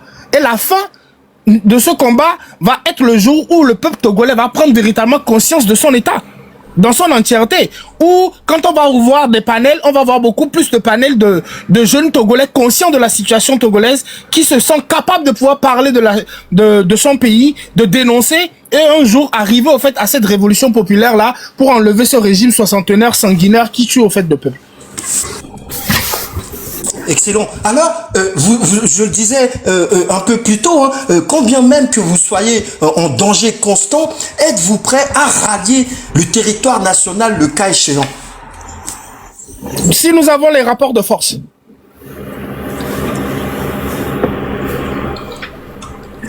Si vous aviez les rapports de force, c'est-à-dire?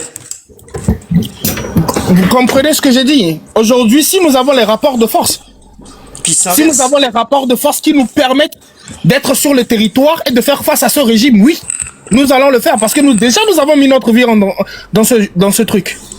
La vie de tout un combattant est déjà engagée au fait dans ce truc. Donc si les rapports de force sont là et que il faut chaque Togolais, chaque combattant sur le terrain, je pense que l'Europe, les États-Unis vont se vider pour pouvoir sauver au fait le Togo. Bien sûr. Kodjovi, vous voulez ajouter quelque chose? Non, il a très bien répondu, c'est correct. Que pensez-vous de la diaspora et de la façon dont elle mène la lutte sur la toile? Quel est votre sentiment profond? C'est à moi? Vous savez, moi je pense que la diaspora joue son rôle, hein, parce que vous savez, il y a un moment, beaucoup de la diaspora ont été des gens qui ont fait cette lutte-là avant nous et qui ont fui, qui sont en exil aujourd'hui. Vous savez, donc, quand ils voient comme les jeunes comme ça, raviver cette flamme, c'est une lueur d'espoir pour eux. C'est pour ça, même ces grands frères dont je vous ai parlé nous donnent des conseils, ils disent ce qu'ils pensent pour qu'on aussi, on fasse pas des erreurs qu'ils ont fait dans le passé. Donc cette diaspora-là a soif d'un Togo nouveau, a soif de rentrer dans son pays. Donc, moi, je pense que la diaspora joue son rôle qu'il peut jouer.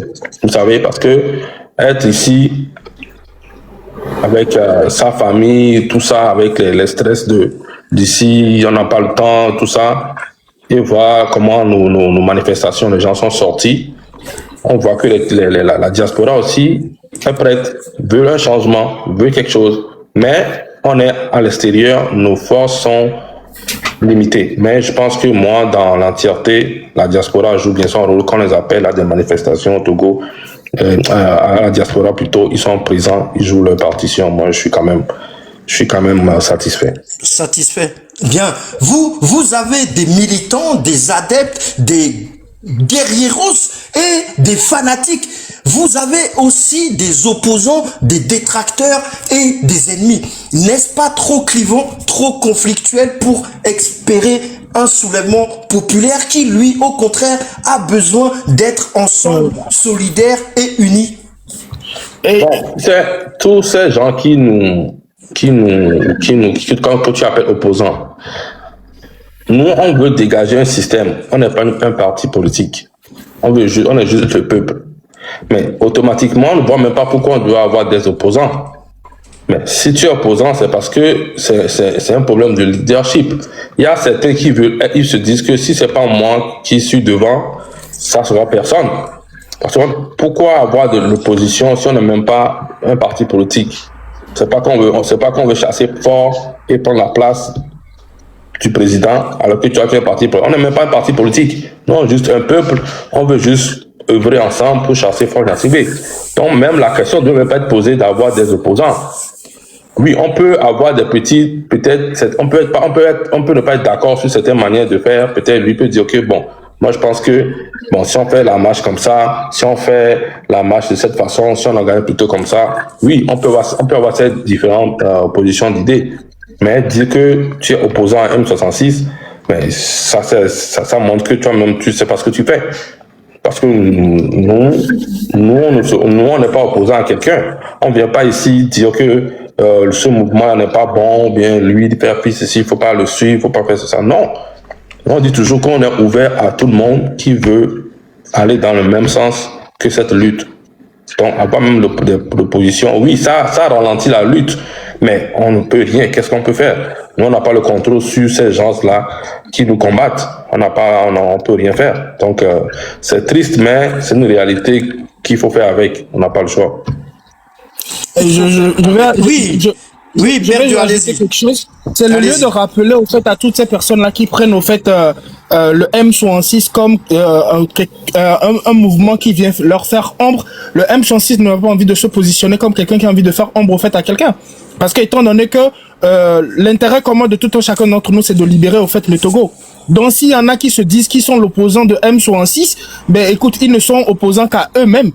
Parce que pour nous, on n'a même pas véritablement le temps. Nous avons en face de nous un régime soixantenaire. On n'a véritablement pas le temps de nous concentrer sur celui-là qui se prend pour opposant de M66. Le M66 n'est pas une partie politique. Et maintenant, je vais un peu revenir en arrière par rapport à la diaspora togolaise.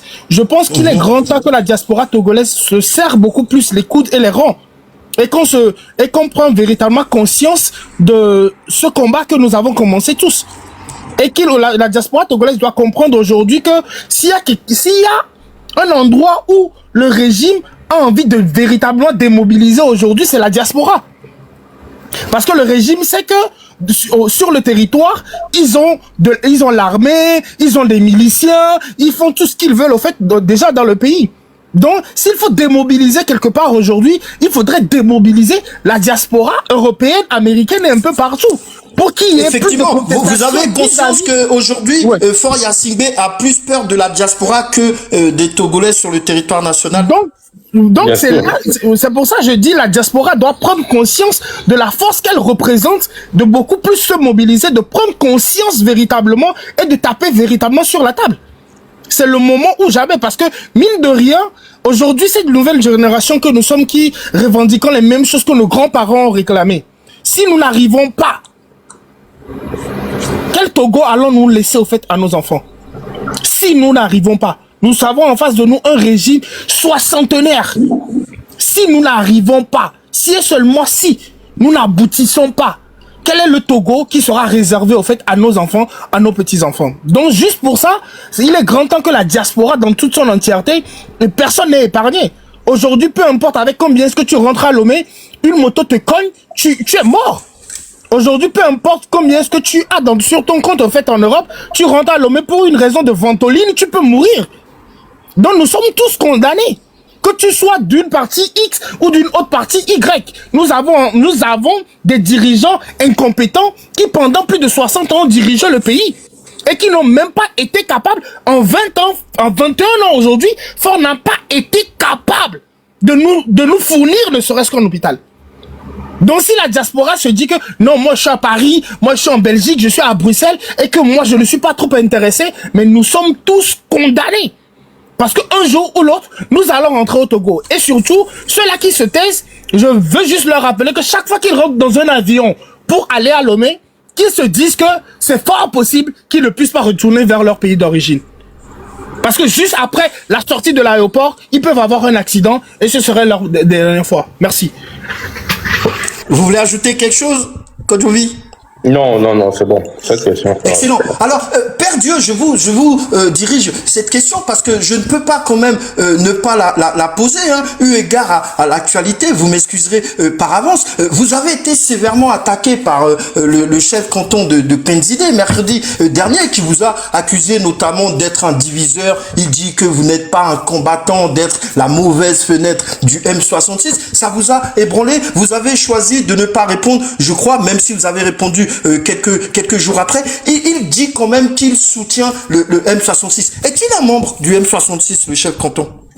Ouais, excusez-moi, je crois que je fais partie de ces éléments de M66 qui passent de panel à panel pour rappeler au fait aux gens combien de fois l'unicité d'action, la convergence de nos forces peut véritablement nous amener au fait à un résultat. Donc si aujourd'hui il y a des désagréments en fait dans mon camp, je crois que être celui-là qui est dehors à demander au fait aux gens d'avoir la hauteur d'esprit, la hauteur de l'âme, de surpasser au fait de nos petits différends et d'aller vers l'objectif. Je crois que le devoir m'est aujourd'hui à moi d'avoir de la hauteur de la hauteur de l'âme pour pouvoir surpasser ça et aller vers l'objectif. Parce qu'à la fin de la journée, chef canton de Kwezende n'est pas mon ennemi. Chef canton de Kwezende n'est pas celui-là qui pille au fait le pays. Donc si je m'acharne sur chef canton de Kwezende et tout ce qui tourne, en ce moment-là, je vais laisser le temps en fait à Fort Nyansingbe et à tout son clan, à tous ces voleurs-là, à tous ces pilleurs-là de dormir au fait en paix. Mon problème, c'est Fort Nyansingbe et son régime et pas chef canton de Kwezende. Donc je vais véritablement me concentrer sur Fort et tous ces trucs-là et tous ces complices. On va pas être là en fait à dire aujourd'hui que, supposons, je vais faire un exemple. Nous avons souvent tendance en fait à dire que nos aînés ont échoué. Pratiquement chacun d'entre nous aujourd'hui, nous avons insulté, moi y compris, hein. Il y a eu des moments où j'ai insulté les partis politiques, que ce soit ANC, que ce soit pratiquement tous les mouvements. La dernière fois dans le live avec Monsieur Kofi Nyanyam, quand il était en train de parler de Gilles Chris Olympio, j'ai été celui-là qui lui a dit que nous tous, nous en tant que jeunes aujourd'hui, nous sommes déçus de lui. Parce que il fut un moment, je me dis, à moi, mon niveau, qu'ils n'ont pas su déposer, en fait, leur ego. Tu vois? Donc aujourd'hui, si nous on dit déjà que les autres n'ont pas déposé leur ego, il est l'heure pour nous de déposer notre ego et puis d'aller droit, en fait, vers les objectifs. Merci pour cette réponse. Vous êtes ces derniers temps justement dans une posture de rassembleur. Il semblerait que les Togolais ne soient pas prêts pour cela. La révolution est-elle possible selon vous en pareil cas? Mais le travail qu'on est en train de faire, le travail n'est pas fini. C'est pas que les Togolais ne sont pas, comme vous dites, les Togolais, c'est le peuple ou le peuple est toujours prêt. Le peuple, lui, veut le changement. Mais maintenant, c'est la manière d'aboutir à ce changement-là qu'on cherche. Et avec la peur, avec la dictature qui règne au Togo, c'est sûr que le peuple a quand même envie d'être libéré, mais s'il a appuyé à la peur, on ne peut pas dire que les gens ne veulent pas se rassembler. Non. Non, mais maintenant, ceux qui ne veulent pas se rassembler, c'est plutôt, je peux dire, les partis politiques, les acteurs qui sont en avant de la lutte, qui ont des égos, ont des petits problèmes internes, qui fait que la tête n'est pas rassemblée. Sinon, le peuple est prêt. Le peuple est prêt à tout moment d'être rassemblé. Donc, le peuple n'a pas de problème. C'est les gens qui représentent le peuple un peu partout, pas à travers les partis politiques, les mouvements, tout ça là. C'est là où il y a vraiment une divergence. Donc, le problème est qu'il faut qu'on arrange, faut qu'on réussisse à fédérer tous ces gens-là à devenir un. Parce que toute cette entité-là, chaque entité draine une partie du peuple, tu vois. Donc, M66 a une partie du peuple, ANC a une partie, peu importe, la société civile a une partie, c'est peu importe. Donc, si il y a des problèmes entre nous, les gens qui drainons ce peuple, c'est sûr que si M66 a un problème, tous les partisans de M66 ne vont pas adhérer à l'idée des autres. Parce qu'ils vont dire que la tête n'adhère pas. Donc, c'est ça qui fait que on a des petits problèmes. Mais une fois que la tête va se rassembler, automatiquement, le peuple va suivre. Parce que nous tous, on parlait dans la même direction. Donc, dire que le peuple ne se rassemble pas, je dis non, le peuple est prêt à tout moment. C'est plutôt nous, les instances qui sont en haut, qui sont devant la lutte, qui ont du mal à nous rassembler. Je pense que c'est plus ça. Merci. Fotavio, tu avais une question pour nos invités. Monsieur Togui, je voulais savoir, paraît-il que le M66 a été coupé sur TikTok au Togo et que les Togolais n'arrivent pas à vous suivre. Est-ce réel? Si c'est réel, qu'est-ce que vous comptez faire pour remédier? Bon, ça c'était quand on faisait plus, c'était en 2025, quand on faisait plus là où il y avait les 40 000, tout ça personnes. À un moment donné, le régime, ils ont l'argent, ils se sont arrangés, ils ont pris des informaticiens, donc ils ont eu à faire des choses pour que tout ce qui est le live de M66 ne se font pas voir au Togo. Mais ça, c'était par rapport, c'était des trucs programmés sur nos comptes. Mais quand on l'a su, on a changé de compte. Vous allez voir que maintenant, quand on fait des lives, on change régulièrement de compte. Ce n'est plus les mêmes comptes qu'on prend le plus souvent. Donc, à chaque fois qu'on change de compte, ce truc n'est plus appliqué. Donc, c'est un jeu du chat et la souris. Il faut savoir qu'ils nous combattent beaucoup. Côté communication, ils nous combattent tous les jours que Dieu fait, nos comptes sont sautés. Moi, j'ai plus de 5 comptes, 6 comptes, et tous les 5 comptes sur 6, je peux même pas entrer dans les lives, ils sont chaque fois signalés. Quand même ma page Facebook a presque 100 000 abonnés, ils ont signalé mon compte Facebook. En ce moment, ils ont même supprimé mon compte Facebook a été désactivé, j'arrive même pas à avoir accès à mon compte, à ma page Facebook depuis des semaines. Donc vous voyez qu'ils nous combattent beaucoup parce qu'ils ont les moyens, ils nous combattent beaucoup sur la toile pour pouvoir casser notre communication. Parce qu'ils savent qu'aujourd'hui, notre force, c'est la communication. C'est la communication. Donc, ils font tout pour casser ça. Donc, pour ce problème que nos lives ne se font pas voir au Togo, c'était avant. Mais à chaque fois qu'on change de compte, je pense que maintenant, c'est réglé. Nous, on a compris le système, donc on change de compte et puis ça marche bien.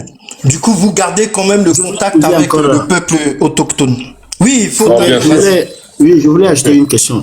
Bien sûr, vous savez très bien que le régime a des tentacules à l'extérieur qui sont en connivence avec lui, raison pour laquelle ce régime a prospéré depuis la nuit des temps.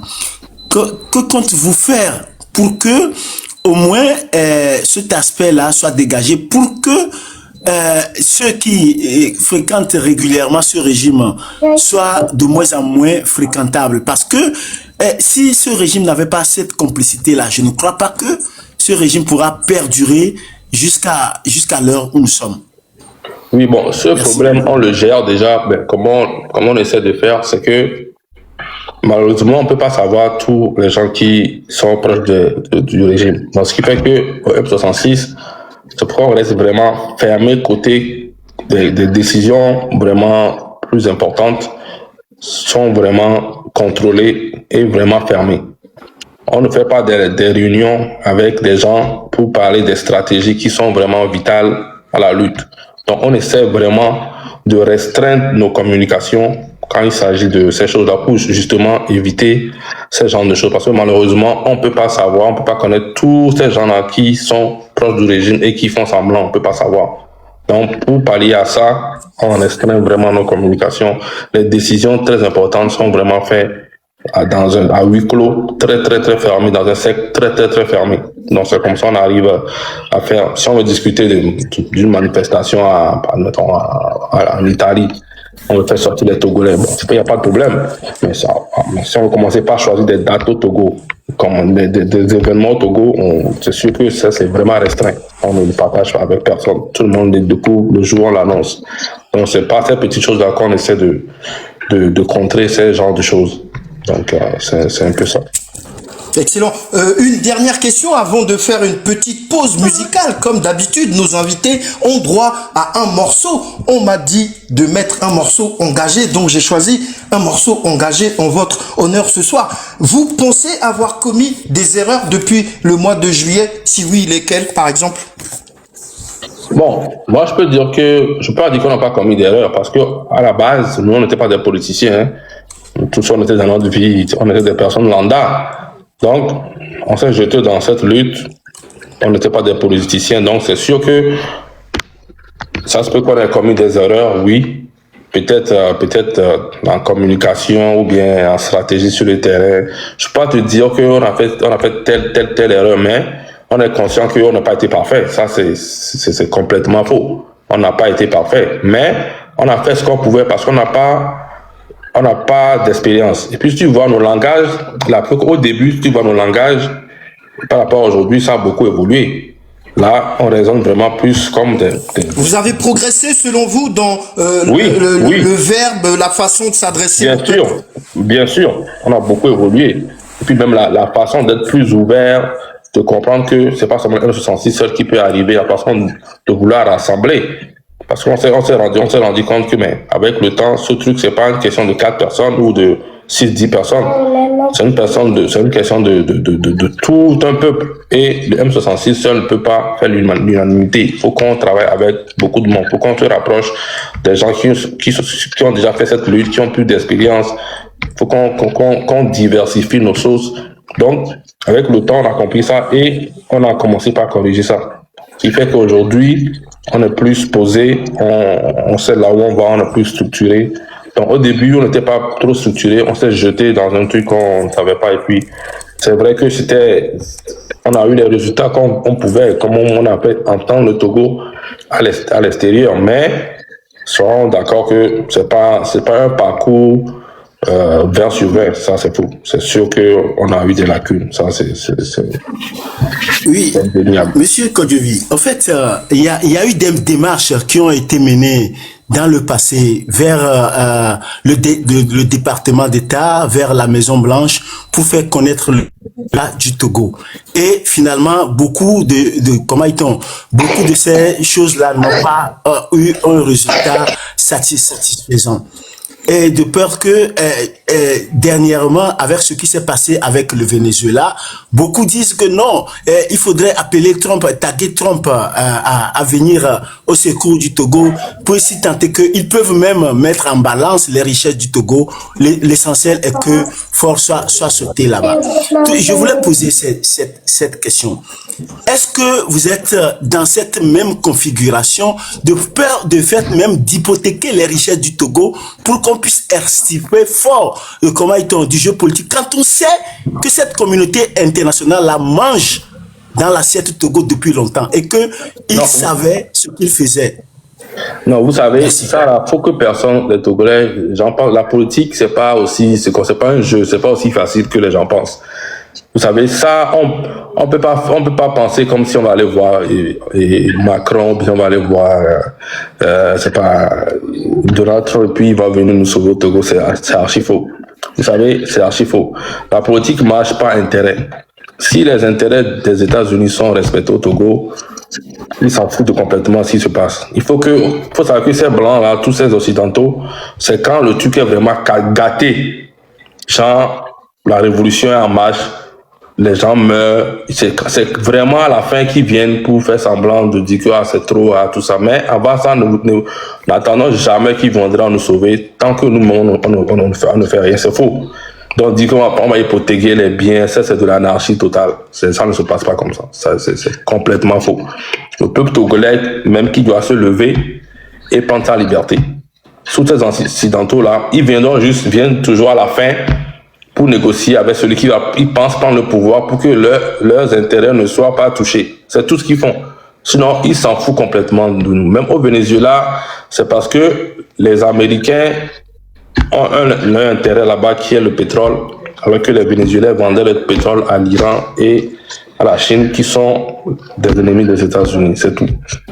Si c'est que ce président-là vendait tout son pétrole aux États-Unis, tu es toujours là aujourd'hui. Tous ces types de drogue, tout ça là, c'est juste des alibis pour aller le chercher. Donc, faut pas que les gens pensent qu'on va aller voir un président et puis ils vont venir nous sauver. C'est des rêves utopiques. Ça marche pas comme ça. C'est faux. Je vais ajouter quelque chose. Je pense que dans sa question, il a dit que nous sommes partis au niveau de la Maison Blanche et autres, compte tenu de ce que nous avons fait comme lobbying, en fait. Et tu voulais savoir si le lobbying, en fait, consistait, en fait, à vendre, en fait, les ressources du Togo pour pouvoir avoir de l'aide de l'extérieur pour sauver le Togo. Mais cela, moi aussi j'ai entendu ça en fait dans beaucoup de lives où les gens ont envie de nous faire passer pour des jeunes qui ont envie de vendre les ressources du Togo à l'impérialiste pour venir nous sauver. Mais n'oubliez pas que déjà dès le début, le M66 ont toujours dit personne ne peut nous sauver si ce n'est que le Togolais. Donc à quel moment nous, en tant que M66, en tant que jeunes, avions soif de la liberté et que nous allons être ces personnes-là qui allons vendre en fait nos ressources à des gens juste comme ça pour pouvoir juste venir nous libérer. Si c'était aussi facile que ça, je pense que nos aînés l'auront déjà fait. Le lobbying au niveau du M66 vers les partenaires d'État et autres a toujours été d'abord d'apporter les réalités du Togo au niveau de ces institutions. C'était le plus important, en fait, puisque le président de la République a toujours cherché à avoir une belle image à l'extérieur. C'est l'une des raisons pour laquelle ils ont toujours cherché non seulement à appauvrir la population, mais à appauvrir sa diaspora et à appauvrir les partis politiques. Donc, si le M66 essaie de faire de lobbying au niveau de la Maison Blanche, au niveau de toutes ces institutions, c'est pour véritablement d'abord apporter le véritable image du Togo, la gouvernance de Faure Gnassingbé aux yeux de tout ce qu'il y a comme organisation internationale. Maintenant, quant à qui est-ce que nous avons vu, qui est-ce qu'on n'a pas vu, je ne pense pas que le lieu est ici de pouvoir le divulguer. Parce que nous avons en face de nous un régime soixantenaire qui a non seulement les moyens pour pouvoir nous cursicuter, donc on va pas venir dire partout où le M66 a fait du lobbying. Et sur ce, et pour finir sur ça, nous n'avons pas l'intention de vendre les ressources du pays pour que quelqu'un ou pour un autre pays de venir nous aider. Le Togolais doit savoir aujourd'hui que pour sortir de la dictature, lui seul et rien que lui seul est maître de son destin. Merci beaucoup. Voilà qui nous emmène à la fin de cette première partie. On se quitte pour quelques minutes de musique engagée. Pour finir, on a jusqu'à quelle heure? Parce que c'est vous qui décidez. C'est vous qui décidez. C'est vous qui décidez quand est-ce que vous voulez arrêter. Vous êtes seul maître à bord pour ça. Ok, on va encore faire plus, disons, dans 15 minutes. 15 minutes? Ah, bon, moi, je préfère qu'on aille jusqu'à la fin au lieu de faire une pause. Ouais. D'accord, ok, alors on va continuer et c'est parfait.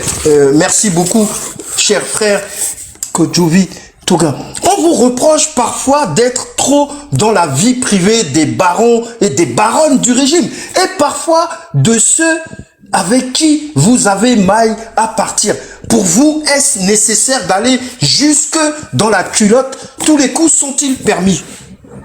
Oui, moi je vous dis tout de suite d'entrée, tous les coups sont permis parce que tout ce qui appartient à ce régime, on sait que ce régime, on peut pas les traduire en justice parce qu'il n'y a pas de justice au Togo. Il n'y a rien qui peut les inquiéter au Togo. Donc, tous les coups sont permis. Tout ce qu'on peut faire pour les déstabiliser, c'est feu vert. Parce que on est dans une révolution, on n'est pas au Parlement où il faut aller par les urnes pour décider des lois, pour aller par les députés.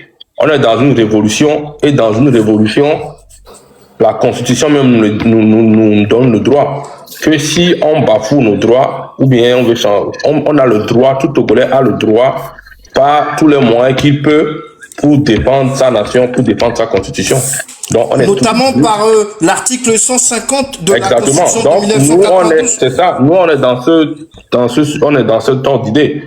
Même si on peut divulguer ton numéro pour que les Togolais t'acharnent par des coups de pour que tu puisses savoir que ça ne va pas, qu'ils ont faim, on va le faire. C'est ça. Si on sait qu'on peut boycotter tes business qui sont au Togo pour que tu puisses comprendre que les Togolais ont faim, les Togolais prennent le ras-le-bol de comment vous dirigez le pays, on va le faire. On a quitté le stade de négociation où il faut mettre les gens autour d'une table pour dire des baratins. Après, ça recommence, rien ne change. Non. Maintenant, on est dans une révolution. Et dans une révolution, il n'y a pas de limite. Tant que c'est les gens du pouvoir, tous les coups sont permis. Et moi, je vais ajouter, vous avez parlé de la vie privée. Mais où se trouve la vie privée du peuple? Où se trouve la vie privée du peuple quand ce gouvernement pille au fait les ressources qui sont censées construire au fait le pays? Où se trouve la vie privée du peuple? Mais à partir du moment où nous avons à la tête de notre pays des gens qui arrivent au fait à piller le peuple, à construire des maisons en Europe, aux États-Unis, et pendant ce temps, nous manquons ne serait-ce que de l'eau potable dans la capitale, mais ils sont en train de piétiner notre vie privée, donc leur vie ne vaut pas mieux que la vie du peuple togolais. Donc à partir du moment où ils vont toujours continuer de piller en fait le peuple, de s'habiller en fait en Louis Vuitton, en Gucci, pendant que nos frères, nos sœurs sont au campus et sont dans des amphis délabrés, mais ils n'ont pas de vie privée. Et en plus, retenons quelque chose.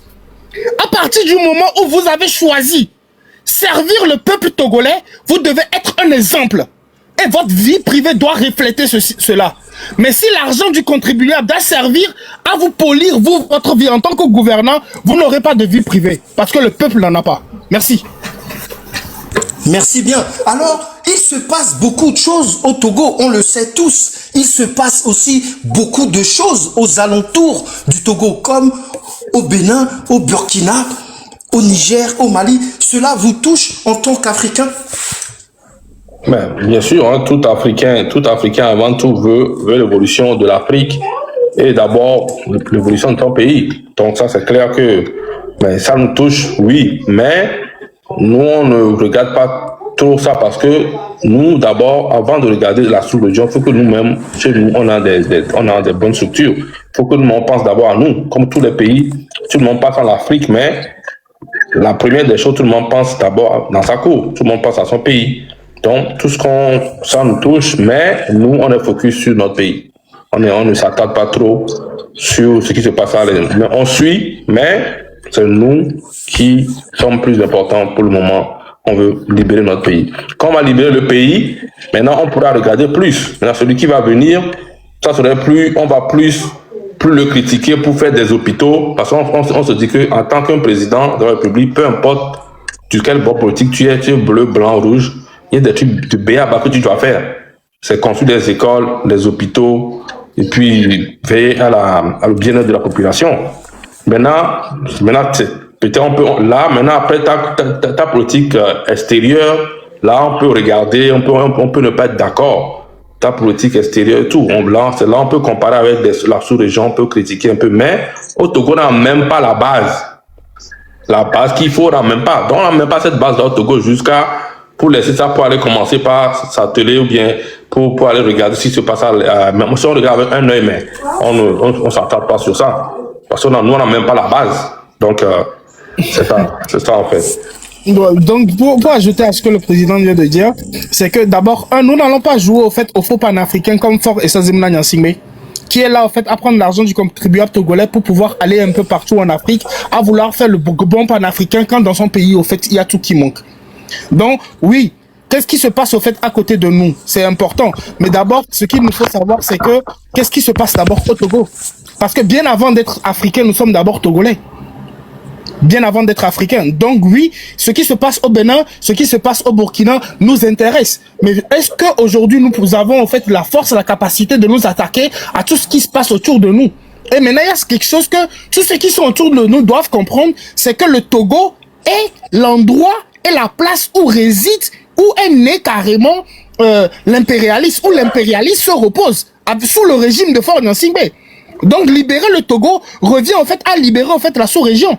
Donc, ceux qui doivent s'intéresser véritablement, je pense que les pays d'un côté doivent s'intéresser véritablement à ce qui se passe au Togo. Parce que tant que le Togo ne sera pas libéré dans la sous-région, tous ces pays qui sont autour du Togo, toute la sous-région sera toujours déstabilisée. Parce que c'est le Togo qui est maître et qui réside tout ce qu'il y a comme impérialisme.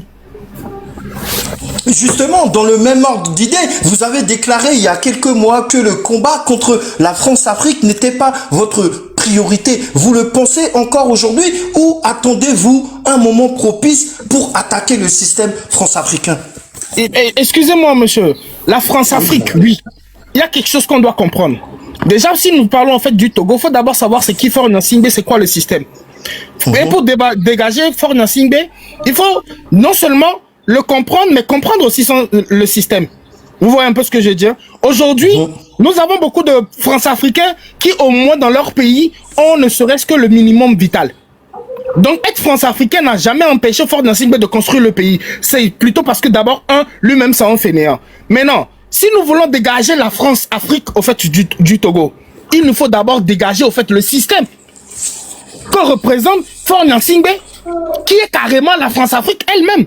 Maintenant, si on nous demande tout à l'heure de nous battre contre la France-Afrique, nous allons aujourd'hui quitter le Togo et aller à Paris, commencer par casser les choses à Paris. Non, il nous faut, en tant que peuple togolais, nous battre dans notre pays, mettre à la tête du pays celui-là qui représente le mieux nos intérêts et les intérêts du Togolais. C'est à partir de ce moment-là que nous allons pouvoir nous battre contre la France-Afrique. Mais si nous restons là, à dire, ouais, c'est la France-Afrique, nous laissons Faure Gnassingbé parce que Faure Gnassingbé est l'incarnation et la représentation de la France-Afrique en elle-même. Donc nous n'allons pas prendre toute notre énergie à nous battre contre le vent. S'il faut nous battre, battons-nous contre Faure Gnassingbé, contre son régime, et en dégageant Faure Gnassingbé et son régime, nous allons dégager la France-Afrique. Merci. Bon, je vais rajouter quelque chose aussi. Vous savez, la France-Afrique, nous, on est comme tout Africain qui connaissent son histoire ne peut pas cautionner la France-Afrique. Disons la vérité, c'est impossible. Vous comprenez? Maintenant, la France-Afrique, là, c'est la politique extérieure d'un président qui est la France-Afrique. C'est quand tu as un président qui, lui, sa politique extérieure, il s'adonne à la France et tout. OK? Nous, d'abord, nous, notre objectif, c'est pas qu'on on sait pas que on est pour la France-Afrique ou pas, mais notre objectif d'abord, c'est local. Le local, c'est d'abord le pays. Localement, ça ne marche pas. Dégageons d'abord fort. Et celui qui viendra, quand il va commencer par travailler, là, on va juger. On va juger de ce qu'il fait. Si nous, au Togo, on veut juste que le Togolais soit bien, que les élections soient bien. Si un président bien fait son mandat de 4 ans, s'il décide d'aller faire des contrats avec la Russie, mais nous, les Togolais, on va voir est-ce que le contrat avantage notre pays ou pas. Tant que ça avantage le Togo, il n'y a pas de problème. Il peut aller faire des contrats avec la France. Tant que ça avantage le Togo, il n'y a pas de problème. Il peut aller avec la Chine. Mais nous, c'est les Togolais d'abord. Est-ce que les contrats des phosphates sont bien faits? Est-ce que les contrats du port sont bien faits? Est-ce que les contrats des gisements d'or, tout ça là sont bien faits? C'est ça qui nous importe. C'est pas celui qu'on vend. Ça, c'est pas ça. Donc, nous, la France-Afrique, ou bien on prend le pays, on donne à la Russie, comme le font le Burkina Faso, tout ça. C'est pas ça le problème. Est-ce que c'est bien géré?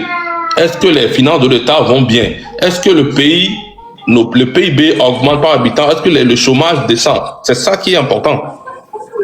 Sinon, tout Africain ne peut jamais accepter la France-Afrique. Et peu importe, c'est pas seulement la France-Afrique. Quand vous dites la France-Afrique, il y a aussi les Russes. Si dans un contrat, la France nous prend 55%, on n'est pas d'accord, mais si on va donner ce pays aussi à la Russie, et ce même contrat, la Russie aussi prend 55%, ça c'est la même chose. Donc c'est le contrat, c'est comment on gère le pays par rapport à tous ces blancs-là qui veulent piller nos ressources. C'est ça il faut voir. C'est pas la France, la Russie, la Chine, c'est pas ça le problème. C'est avoir un pays qu'on gouverne bien, les contrats sont bien faits, que la population tire le maximum de ses ressources dans notre pays. C'est ça le plus important. Merci beaucoup. Alors, il y a quelques semaines, le colonel Damiba a été remis aux autorités burkinabées. Quelle implication cela pourrait avoir dans les relations entre les deux pays, voire le Mali et le Niger? Doit-on avoir peur pour nos concitoyens dans ces pays-là? Mais c'est sûr, parce que vous savez, au Togo, ça prouve encore qu'au Togo, on n'a pas de droit. La justice est inexistante. Parce que vous ne pouvez pas prendre quelqu'un qui a demandé l'exil au Togo. Quand tu es un exilé politique, avant qu'on ne te rapatrie dans ton pays, il faut que tu fasses des trucs vraiment très graves qu'on peut estimer te renvoyer dans ton pays. Même ça, il faut vraiment des longues procédures judiciaires pour en arriver là. Au Togo, on accuse quelqu'un d'être à la tête d'un coup d'État monté. Et en 24 heures, la justice togolaise a eu le temps de décortiquer ces accusations-là et jusqu'à de voir que ce qu'ils sont en train de dire, le camp adverse, les Burkinabés ont raison, jusqu'à déporter renvoyer ce gars-là dans son pays. Donc finalement, ce n'est plus de la justice au Togo, c'était juste comme du donnant-donnant. Ok, vous voulez celui-là, on vous le donne. Si demain, nous aussi, on a un gars qui nous dérange, qui vient se cacher chez vous, on va vouloir l'envoyer. Ça, c'est clair. Ça a été juste, je pense que c'est plus comme un traité, hein. Un traité, ok, je vous donne celui qui vous dérange. Demain, si j'ai aussi quelqu'un qui me dérange, vous me l'envoyez. Ça n'a rien à voir de juridique, ce n'est pas un truc juridique, ça n'a rien à voir de légal. Donc je pense que nos confrères qui sont des combattants, qui sont dans ces pays-là, il faut commencer par vraiment penser à quitter ces pays, parce que ces pays, dans les mois à venir, ne seront pas vraiment sûrs pour vous. Ça, c'est sûr. Moi, je pense même que Faure Gnassingbé a donné Damiba, pas forcément pas pour la justice, mais pour protéger lui-même son fauteuil. Parce que une chose est sûre, si Faure Gnassingbé est au courant de tout ce qui se passe au Togo et que nous savons que Damiba vivait à moins de 5 minutes à pied de la résidence de Faure Gnassingbé, mais avec tout ce que le Togo a comme service secret, Et tout en sachant que le Togo a la base du renseignement de la France, au fait. Mais si Damiba est celui-là qui organise les coups d'État, au fait, au Burkina Faso, mais il est sponsorisé par qui? Posons-nous les vraies questions. Qui dirige Damiba? D'où passe l'argent avec lequel Damiba a envie de déstabiliser le Burkina Faso? Donc, remettre Damiba, en fait, au Burkina... Pour vous, Faure est impliqué? Pour moi, Faure Gnassingbé est impliqué dans tout ce qui se passe parce qu'il ne peut pas se dire ne pas être au courant de ça. Donc, remettre aujourd'hui Damiba, c'est parce qu'il est conscient que lui-même, son fauteuil est en danger. C'est pour ça qu'il se promène un peu partout pour faire sa petite politique là où il est celui-là qui doit faire la paix, en fait, partout, sauf dans son propre pays. Donc, Faure Gnassingbé lui-même, c'est juste pour protéger son siège. Pas véritablement parce qu'il est un homme juste ou quoi que ce soit. Et pire encore, comme Kodjovi Dogen vient de le dire, il le fait dans le sens parce qu'il sait que si jamais il doit avoir une insurrection dans son pays qui doit venir au fait du Burkina Faso, il a juste envie de protéger son siège. C'est ce qu'il est en train de faire. Il joue au fait un double jeu. C'est tout. Excellent. Alors, 2 dernières questions et on va vous laisser vaquer à vos occupations. Vous êtes tous nés au pays, je crois. Vous avez souffert comme tous les Togolais. Donc, vous savez ce que c'est. Vous comprenez vos frères et sœurs et même des parents qui cherchent à quitter le pays plutôt que de faire la révolution. Mais oui, hein, honnêtement, moi, je peux pas blâmer ces gens-là qui veulent quitter le pays parce que dire que faire la révolution aussi, c'est un peu être dans l'incertitude. Oui, on sait qu'on fait un truc, le but est d'enlever Faure Gnassingbé. Mais quelqu'un qui veut quitter le pays pour que sa vie change, pour que ses enfants ont de quoi manger, on peut pas tirer sur lui. Vous savez, parce que la révolution ne sera pas faite par 8 millions d'habitants. Le jour où le Togo va se libérer, c'est pas 8 millions d'habitants qui seront dehors. Ça peut être 1 million, ça peut être 100 000, ça peut être 200 000.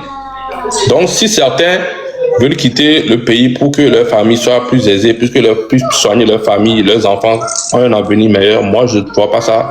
Je vois pas ça d'un mauvais œil. Puisque c'est pas tous les 8 millions de Togolais qui seront dans les rues pour chasser Faure Gnassingbé. Donc, même si certains sont en train de partir, on aura toujours le nombre suffisant pour renverser Faure. Ça va jamais manquer.